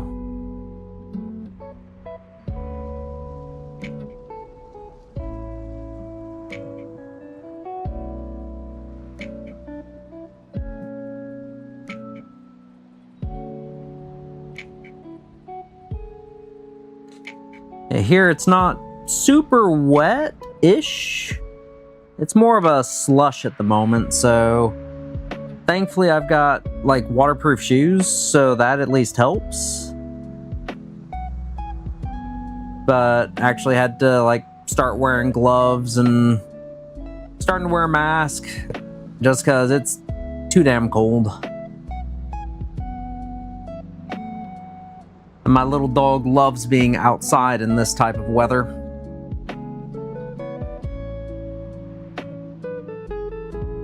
She sees snow and her first thought is she wants to go roll in it and do little donuts and stuff like that. And it's cute, but it's like, pup, please, you're tiny.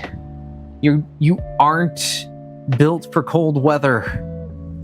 I hate the cold. Why do you want to be outside?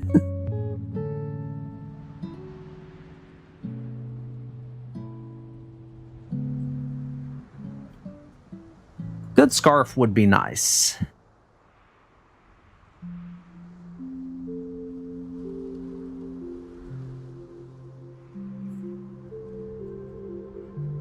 Actually, I don't think I see many people in the States wearing scarves very often.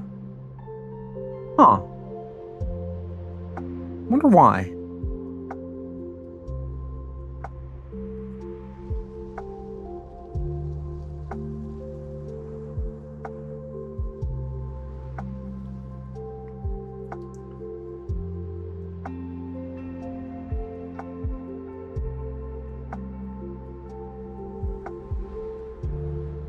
Strange. I always love whenever I say something and then I'm like,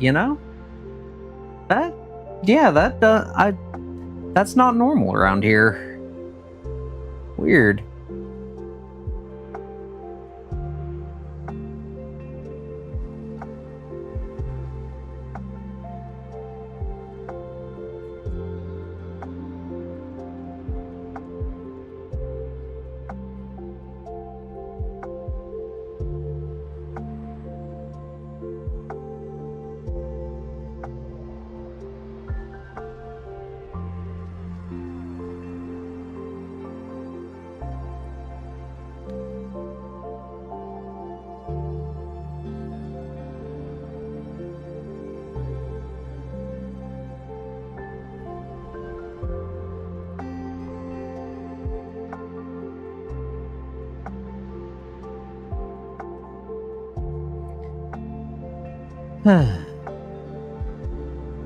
Yep.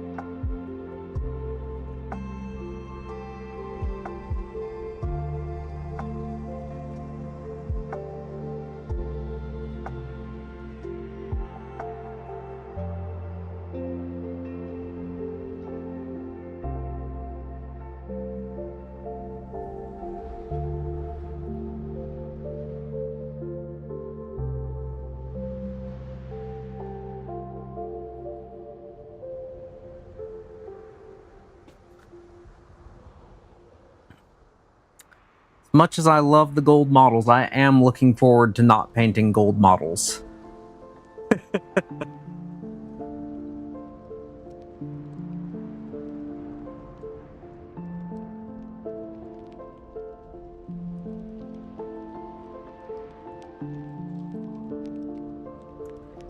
Think, weird as it sounds, Death Guard will probably be a nice palette cleanser for my painting.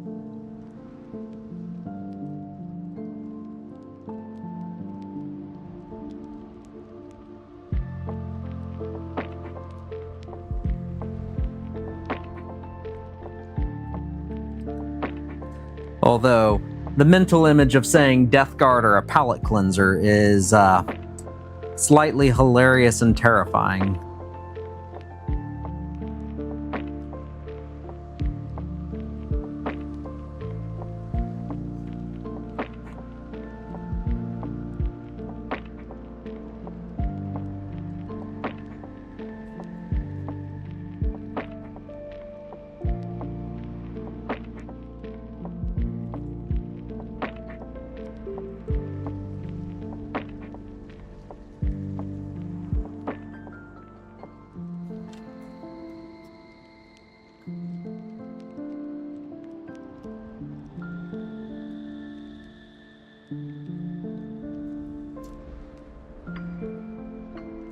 Other side's clean, good.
Yeah. And to be fair, like, Custodes do have some cloth on them, but a scrap or two of fabric per model is not a lot.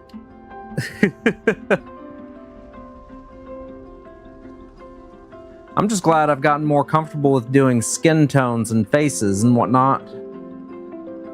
Because for the longest, I've avoided all skin and faces. Like, most of my Space Marines have helmets. Just because, like, I've never felt comfortable with faces. Like, I've always been bad at painting them. And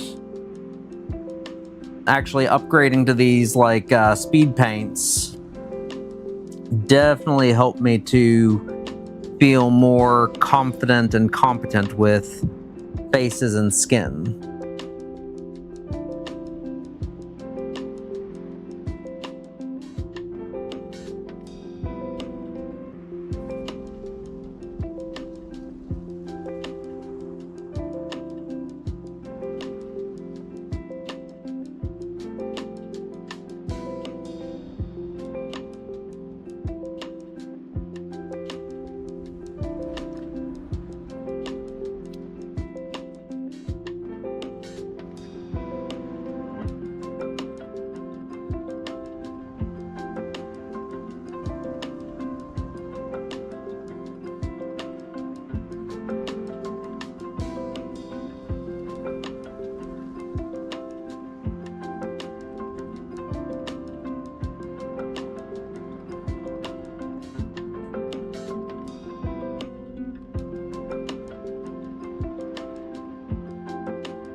Yup.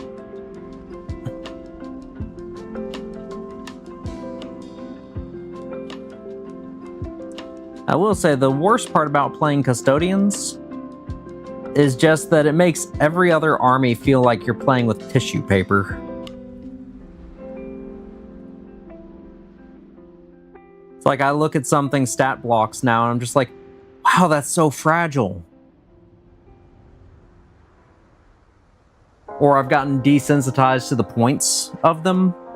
I look at a basic troop and I'm like, holy hell, that's like 80 points and you get 10 models. That's amazing.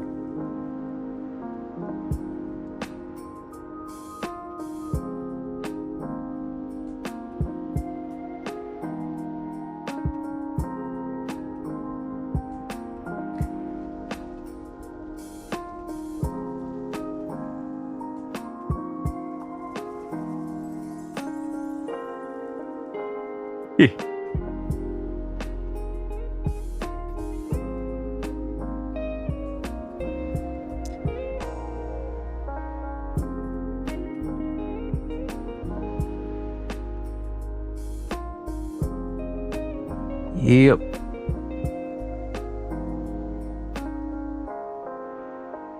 Yeah, it was. I still like to just look over all my stuff and do like theory crafting and list building and stuff like that. And it is definitely entertaining going from Custodes to anything else. Just because everything feels so delicate compared to it. Delicate and cheap. Except the Death Watch. Death Watch are always a bit crazy. Like, their prices are just annoying. Though sometimes it's actually cheaper. Like, there's a unit called the Talon Strike Kill Team. And that is a 10 model squad. And it has, you can set it up to be a team of 5 jump pack intercessors, which normally is, I believe, 85 or 95 points. And 5 of the Inceptors.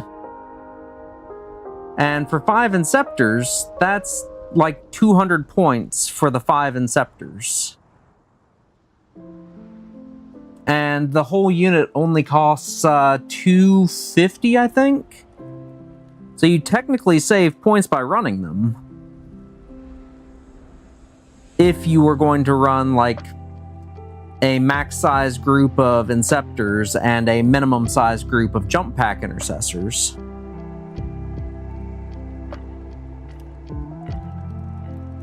My usual go-to is the Fortis kill team, because with that you have 3 Intercessors, 2 with grenade launchers.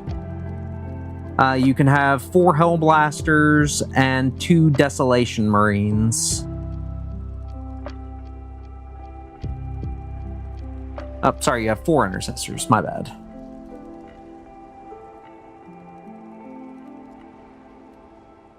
And that's like 180 points. Get a good unit with lots of plasma shots, good strength 5 Death Watch bolters, and the Venger Super Crack and Super Frag availability for giving them a bit more oomph against tougher targets.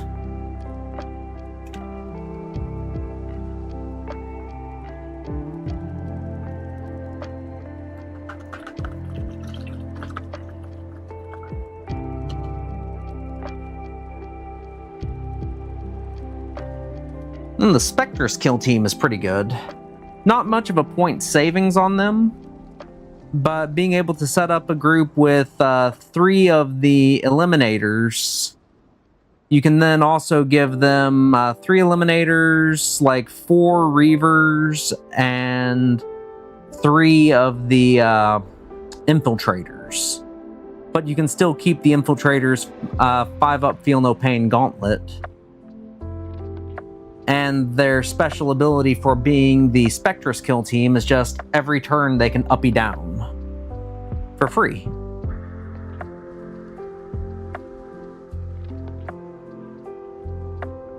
And they can also use the Eliminator's carbine that allows them to shoot and then move the whole squad. So you can up, down, shoot, and then scoot back into terrain every single turn. And if you want, you can attach a Phobos Librarian to it, and then they can't be shot unless the enemy is within 12.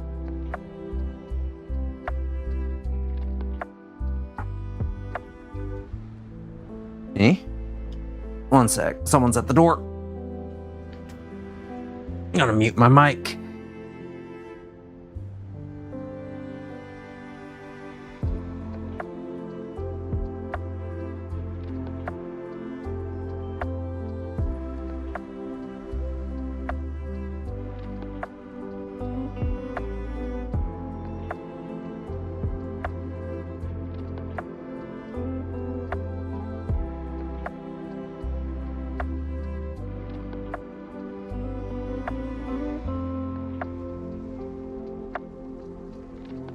Okay.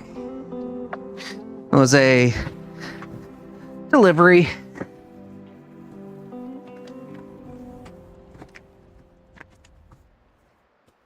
Oof.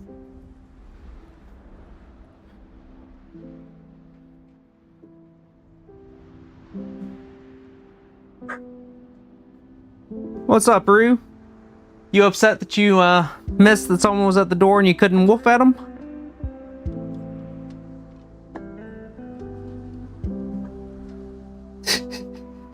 She's so upset that she didn't get to bark when they knocked at the door.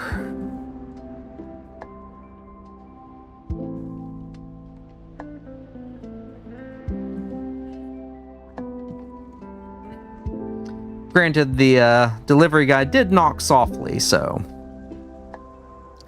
I'm guessing she just completely missed it.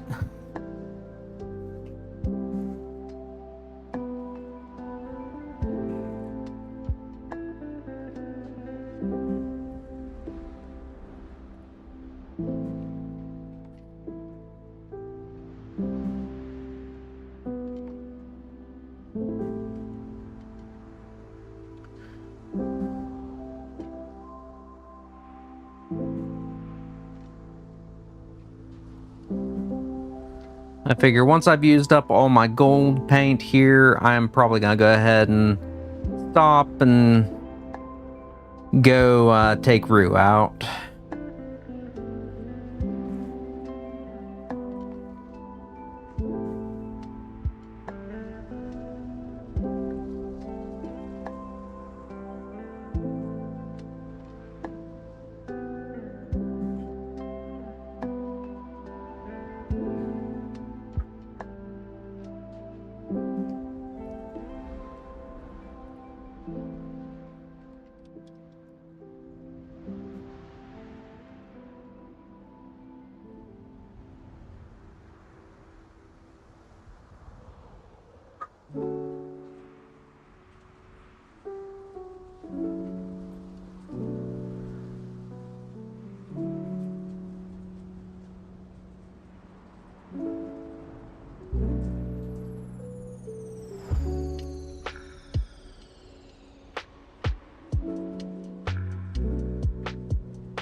I figure if there's nothing going on in Guild tonight, and wow, I might actually pick back up and do some more painting this evening.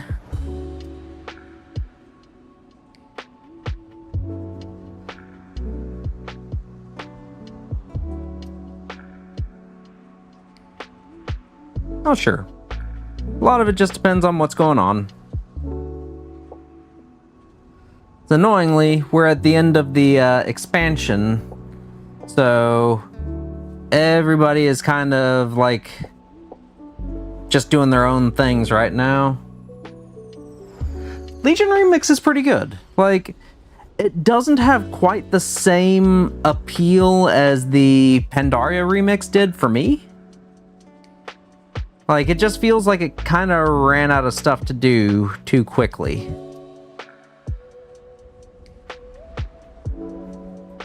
Everything in it's pretty neat, though. Like, I don't know, it just kind of feels like you got too powerful too quickly. And then they tried to compensate by making the later raids more difficult. And it just, I don't know, it feels like they just didn't get the formula as good this time.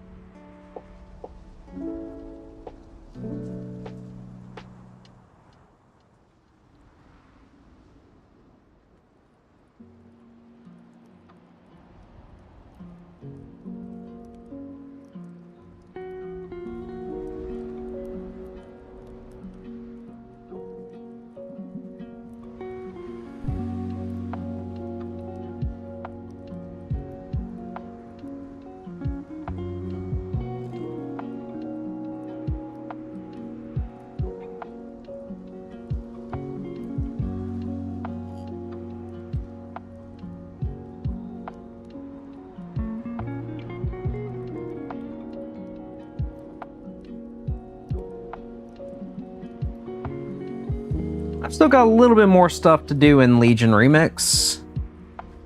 Just because I want some more of the mounts. But it's not a hugely high priority at the moment.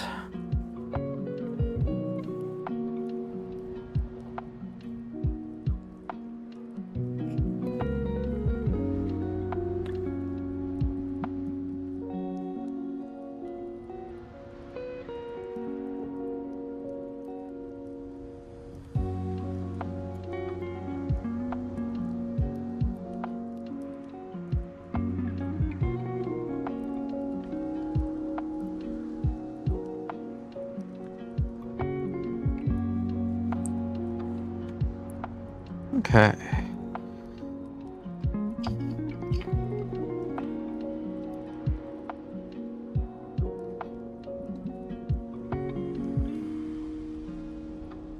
I am thinking for the Pistolier guys, I may actually take some of the 3 remaining spears that I have and actually put them on the base somewhere. Just so, technically speaking, I have models with both the spears and the sword and the guns.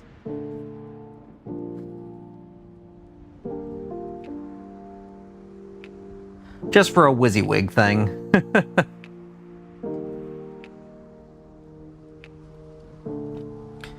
What class did you pick?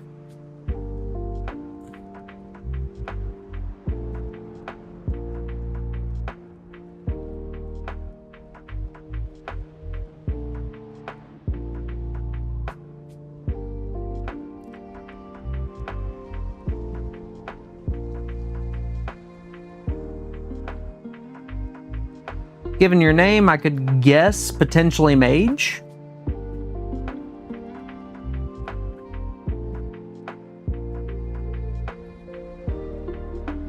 Although I could also see hunter. Paladin. Nice. Paladin. Oh, wait, never mind. Demon Hunter, 50-50 on the Paladin. Demon Hunter, like, it's a neat class. Very flashy, moves around quick. Like, for mobility, they have some of the best mobility of anyone in the game. They do good damage. I mostly stopped playing my Demon Hunter years ago because I kept getting myself killed because I would dash off cliffs and die. Or I'd be dashing around and I would accidentally get hit by a frontal effect or something like that. And it was like, nope, nope, nope. Screw this. Screw this. Otherwise, really cool class.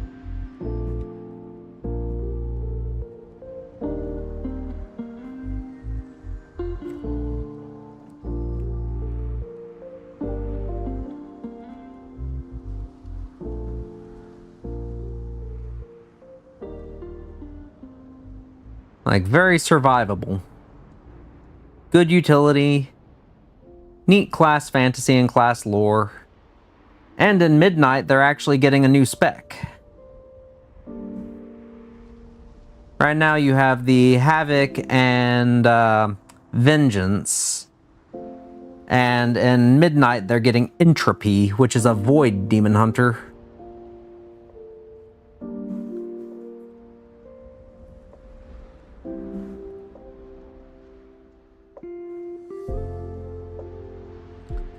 That's gonna be cool.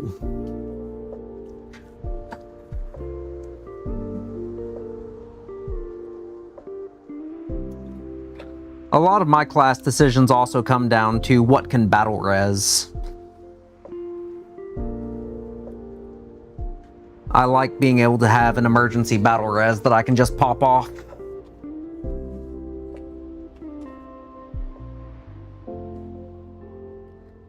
And I like being able to tank. And being able to heal as an option as well is nice. For a while I played Paladin.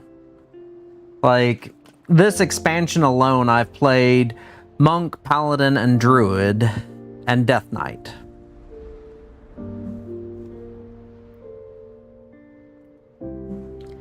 And of those three, or of those four, like, Death Knight is my least favorite to tank with. Like, if you play Death Knight well as a tank, you are unkillable. Nothing in the game is going to down you. Nothing can stop you. If you play it like I play it, then your armor is basically made of tissue paper.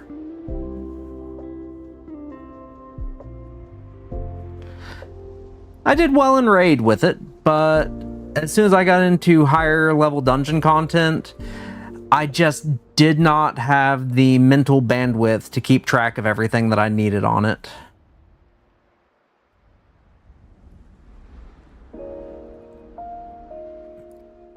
And I'm okay with admitting that. Paladin, I love the fantasy of the Paladin. I love the lore of the Paladin. The gold. Just, like, in general, Paladins are cool. I like them. As a tank, that one's weird for me because, legit, you can go from feeling like an unkillable god of war to dead faster than you can say what happened.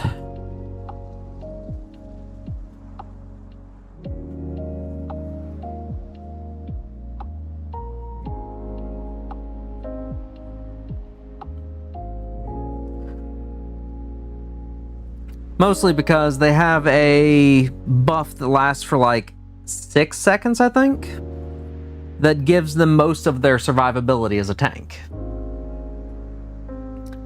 So, if you happen to let that buff drop, then you are very vulnerable during the very short window that you don't have that up.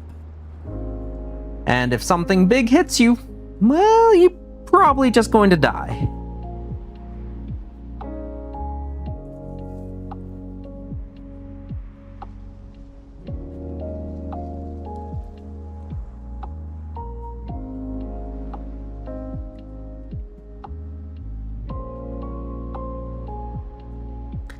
Monk, Honestly, Monk is one of my favorite tanks. I love the class fantasy of the Monk. I love the design, the animations. The playstyle is fun and engaging. Pretty much the only drawback that Monk tank has is they don't have a battle res.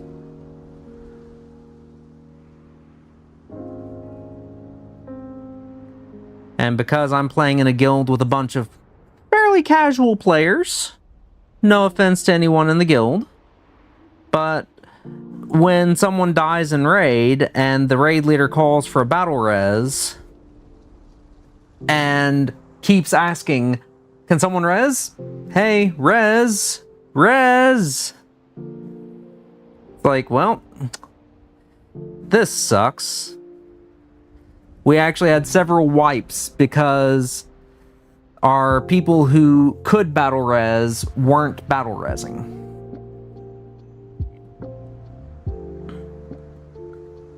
And it was after that I was just like, you know, screw this. Whatever tank I play is going to have a battle res. That way we don't run into this problem again where somebody goes down and it's here. Well, so partly, the big thing on resing, so all healers have access to a single target resurrection out of combat, and a AoE, like, whole party res out of combat. There are only 4 classes in the game that can cast a res in combat. Those are Warlocks, with their soul stones, paladins, druids, and death knights.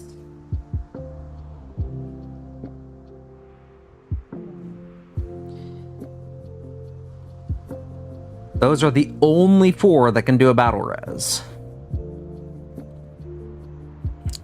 So battle resers are very uncommon, and if you do have access to battle resing, like, you can only use 1 battle res every 3 minutes in a raid, and across an entire dungeon that's like 30 minutes, you get access to, I think, 4 battle reses for the whole dungeon. So it's a limited resource that you don't want people to just pop off. But if someone happens to go down, like, let's say you're in a dungeon and the healer dies, well, if it's going to take the healer a minute to get back to you, it makes sense to have someone battle res the healer and get them back up. Or if the tank goes down, being able to snap battle res them back to life quickly, super beneficial.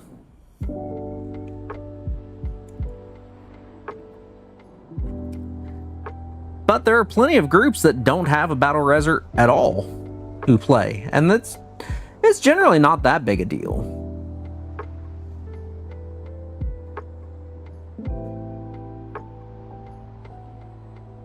For us in raid, it was just frustrating because we have, like, in one of our raids, we had legitimately 6 people who could cast a battle res and just never did. Just like, come on, you lazy fuckers, just res. I get that it's gonna slow down your damage, but just do it.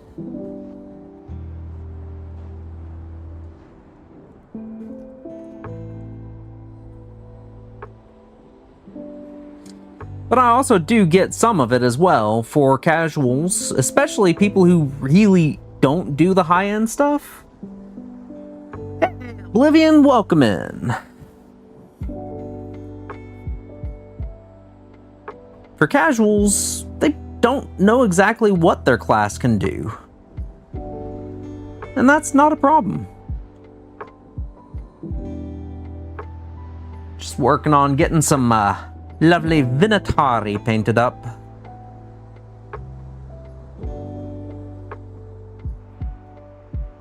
Was on a side tangent about the world of Warcraft.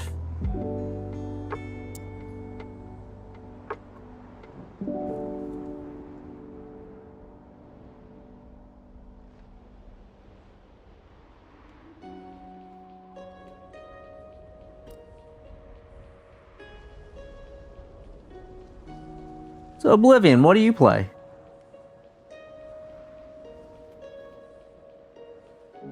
Whew! 1990. I picked it up in about 2016, 2015, somewhere in that range. Had a roommate in the barracks who got me into it because he didn't have a car. He wanted to go to the game store, so I drove him down to our local games workshop, and I got one hit of the plastic crack, and I'm still playing, or still painting, assembling, and all that stuff.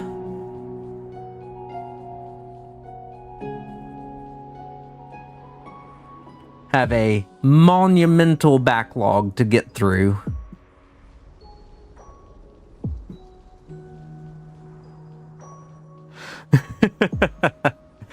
I've got around 4,000 points of AdMech over on the side waiting to be assembled. Then another roughly 3,000 points of Thousand Suns. Then I've got around 4,000 points of Death Guard waiting to be painted.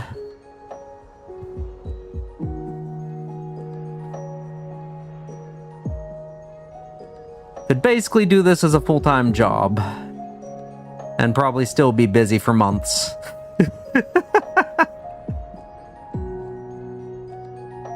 Orcs, Tau, Dark Angels, Imperial Fist, Word Bearers, Thousand Suns, and Night Lords. Nice.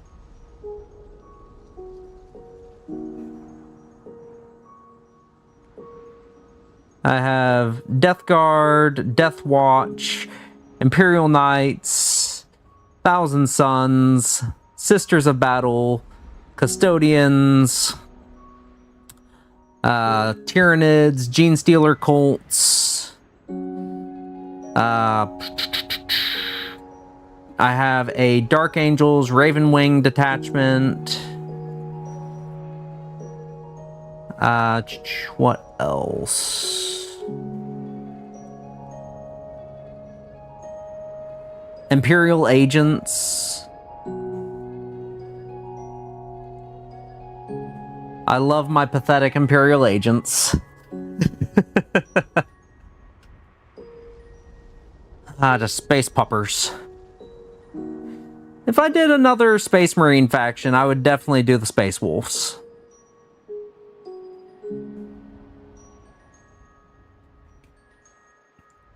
Nice.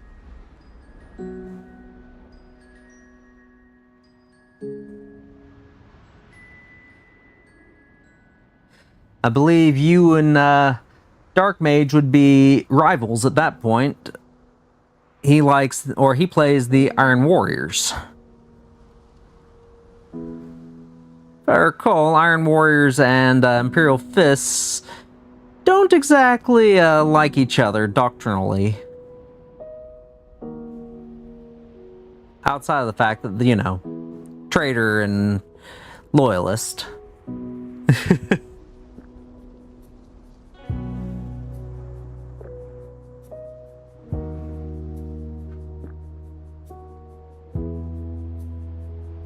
Sons of Dorn and the Sons of Portorabo. 3 companies. Nice.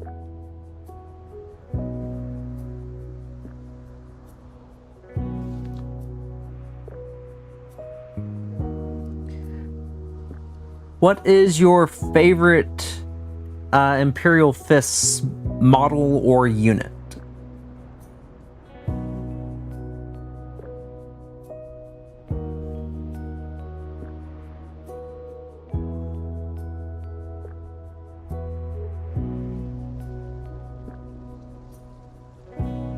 I know if I was running them, honestly, I think it would probably be Centurions for myself.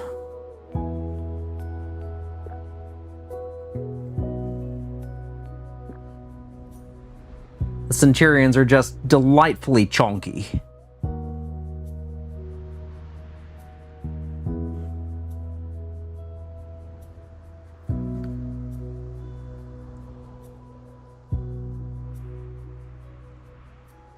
Like, I've avoided Centurions myself, but that's because my Death Watch, for the longest, could not include Centurions. Because I believe it was in 8th edition I started Death Watch, and they could not run Centurions. So I was like, okay. Bought most of my Death Watch back then, so only new Space Marines I've gotten have been in the boxes that have come out recently.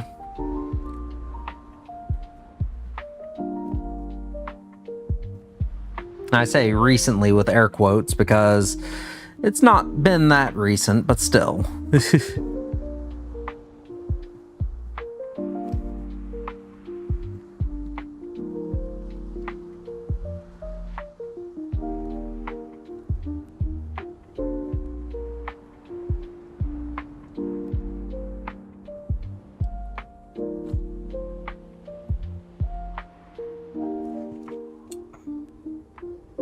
Last week used orcs against flesh terrors.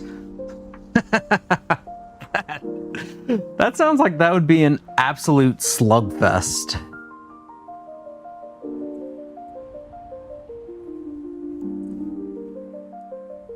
And congrats on the win.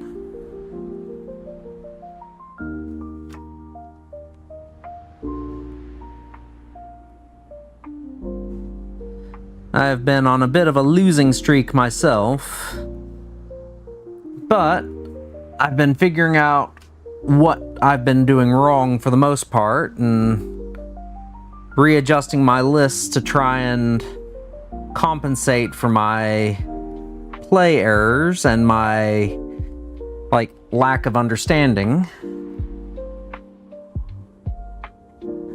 And hopefully I'll be able to at least start turning things around.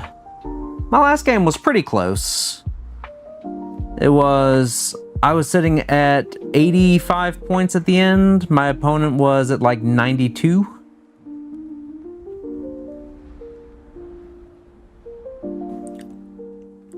Granted, I had some ungodly rolls. My Land Raider took 15 Dark Lances from my opponent's Drukhari and didn't take any damage.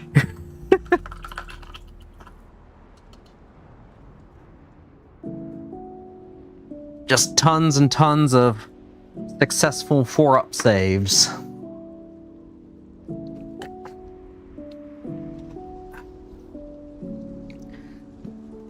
Said I was going to stop as soon as I finished up that paint, but I'll at least get the last 2 guys done with their gold.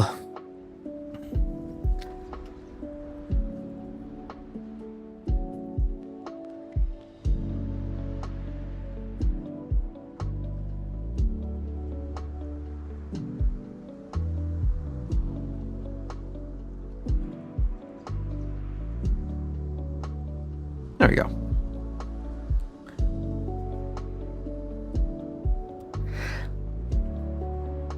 Yeah. Getting close to getting finally finished up with painting my Custodes. I have 30 Sisters of Silence to paint. Alea and Valorian. 2 Land Raiders and 10 Wardens. And I believe that's everything. No, wait, I still have some other guards, but I'm thinking about returning some of the guards.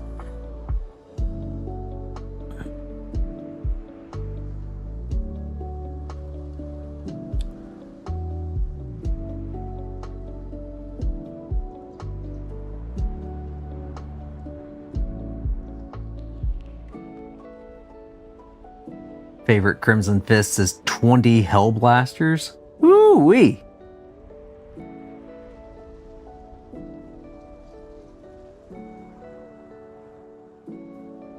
Salamanders are a really cool chapter.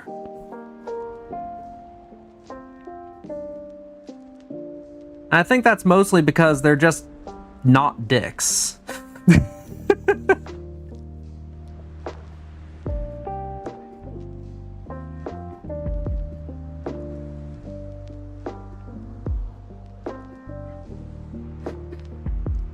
Like, if you have to get rescued by any Space Marine chapter, A, shit's already bad, and B, like, I would be happy for it to be salamanders. Sure, it means that my house is probably gonna burn down, but hey, I mean, at least I have a chance of surviving.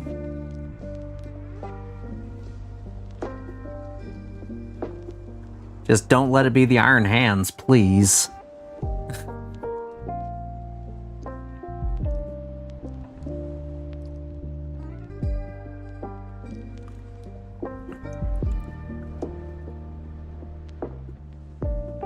Or the Grey Knights, because, you know, if it's the Grey Knights, you are royally fucked.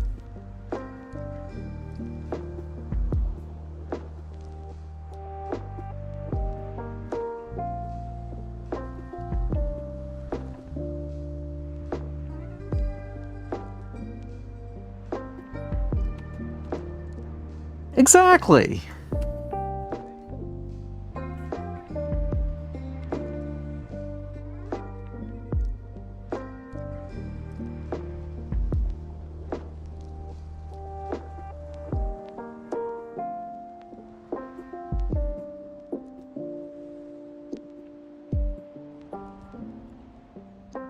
Aesthetically, I love the Mechanicus.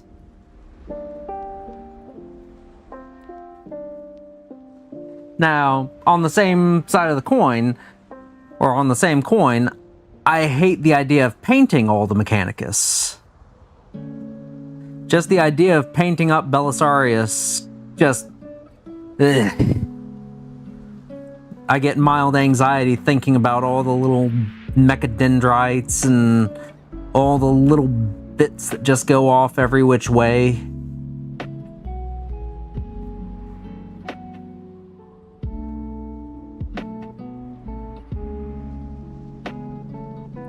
Feels like that's just a bit of a pain. Awesome looking models, but yeah. I originally wanted to go straight into painting them after I finished up the Custodes, but I need a break from the red and gold.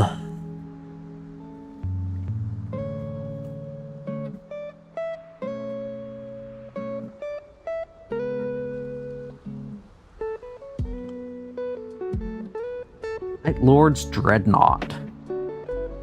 Sweet.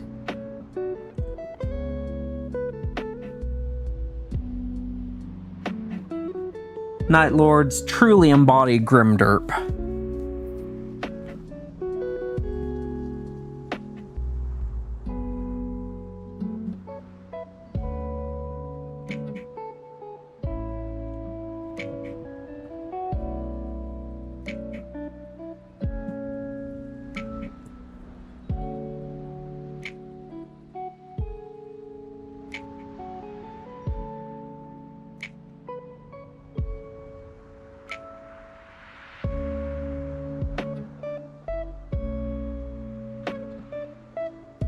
I've heard good things about some of the Night Lord's books.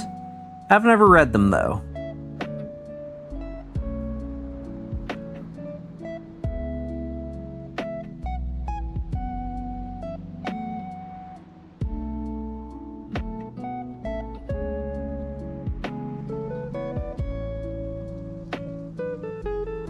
Nice.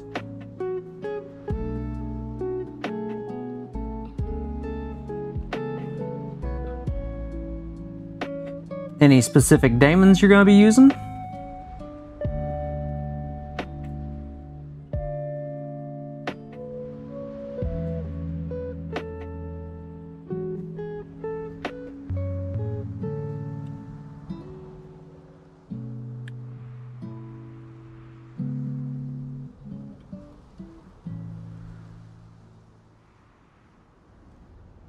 Get back here. You don't get to get away that easy, buddy.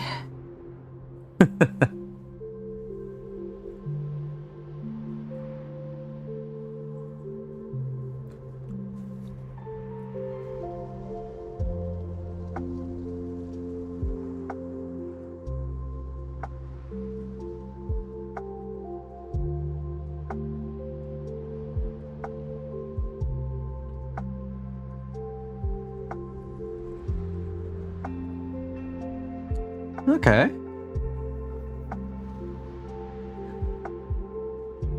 I'll definitely say the Beasts of Nurgle are something else. I like them. They look so goofy and happy. And then they have that wonderful, like, if you don't kill them, they just heal the full. It's like, so dumb. In all the best ways.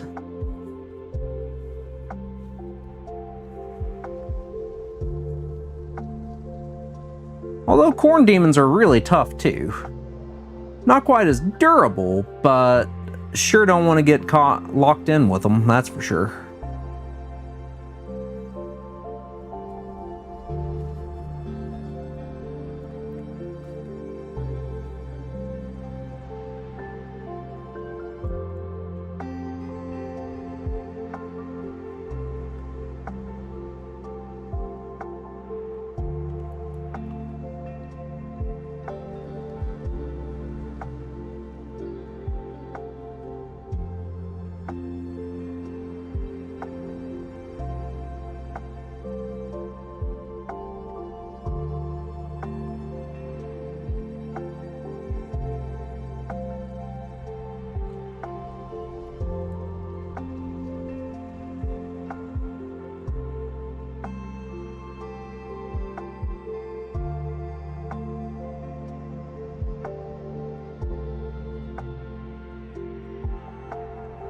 Yep.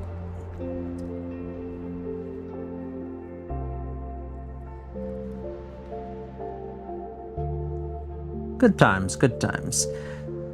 Hopefully I can get in another game with one of my buddies here soon.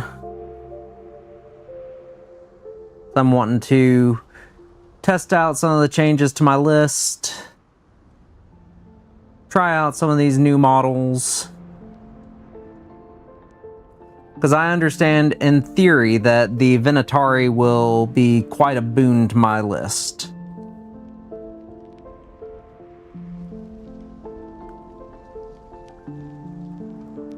But, till I actually run them, it's just in theory.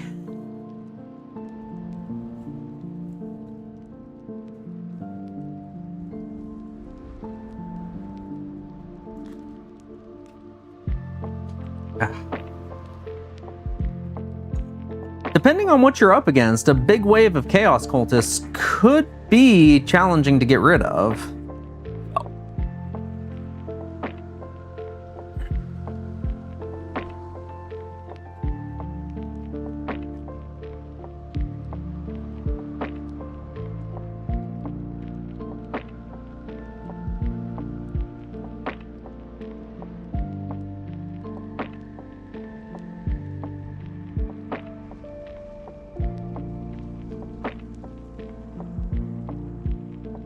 Though I don't have much experience playing with Chaos Space Marines. Just Death Guard. He's using his Imperial Guard. Is he an armor guard or a, like, mass troops type guard?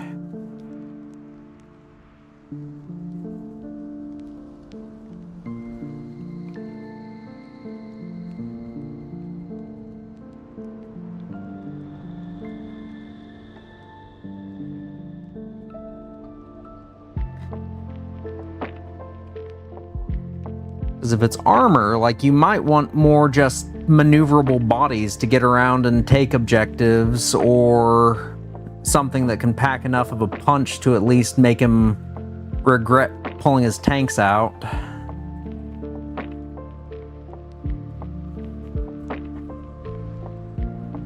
That's fair.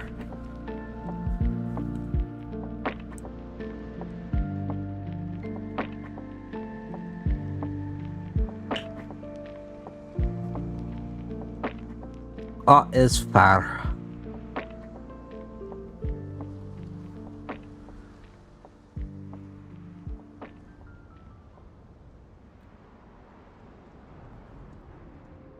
I know one thing that actually caught me off guard in a game about 2 or 3 weeks back.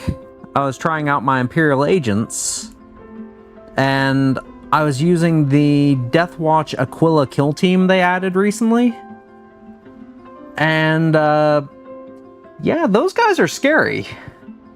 Little expensive for what they are, but rocking up with 2 of the heavy Thunderhammers, like, I actually managed to one-turn kill a Morkanaut.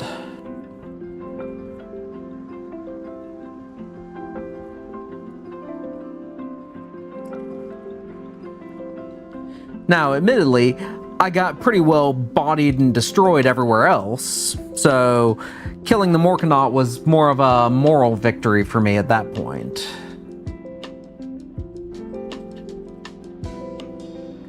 It's like, I just need to do this just because I'm losing. I need to kill something big.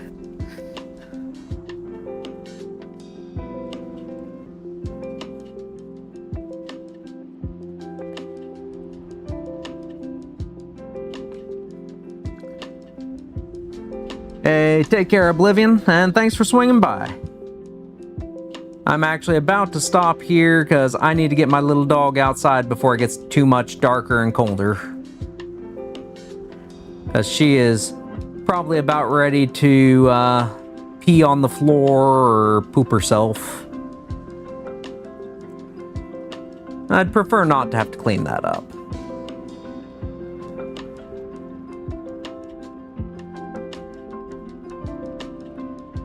Never fun.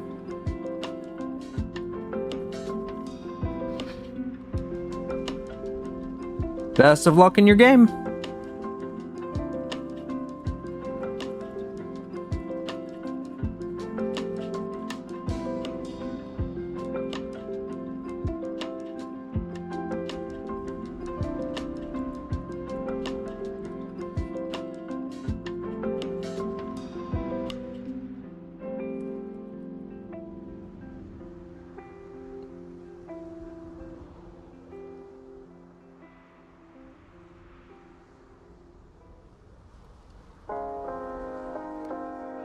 Yeah, I should go ahead and just call this, and I can get back to these guys when I get done with the walk.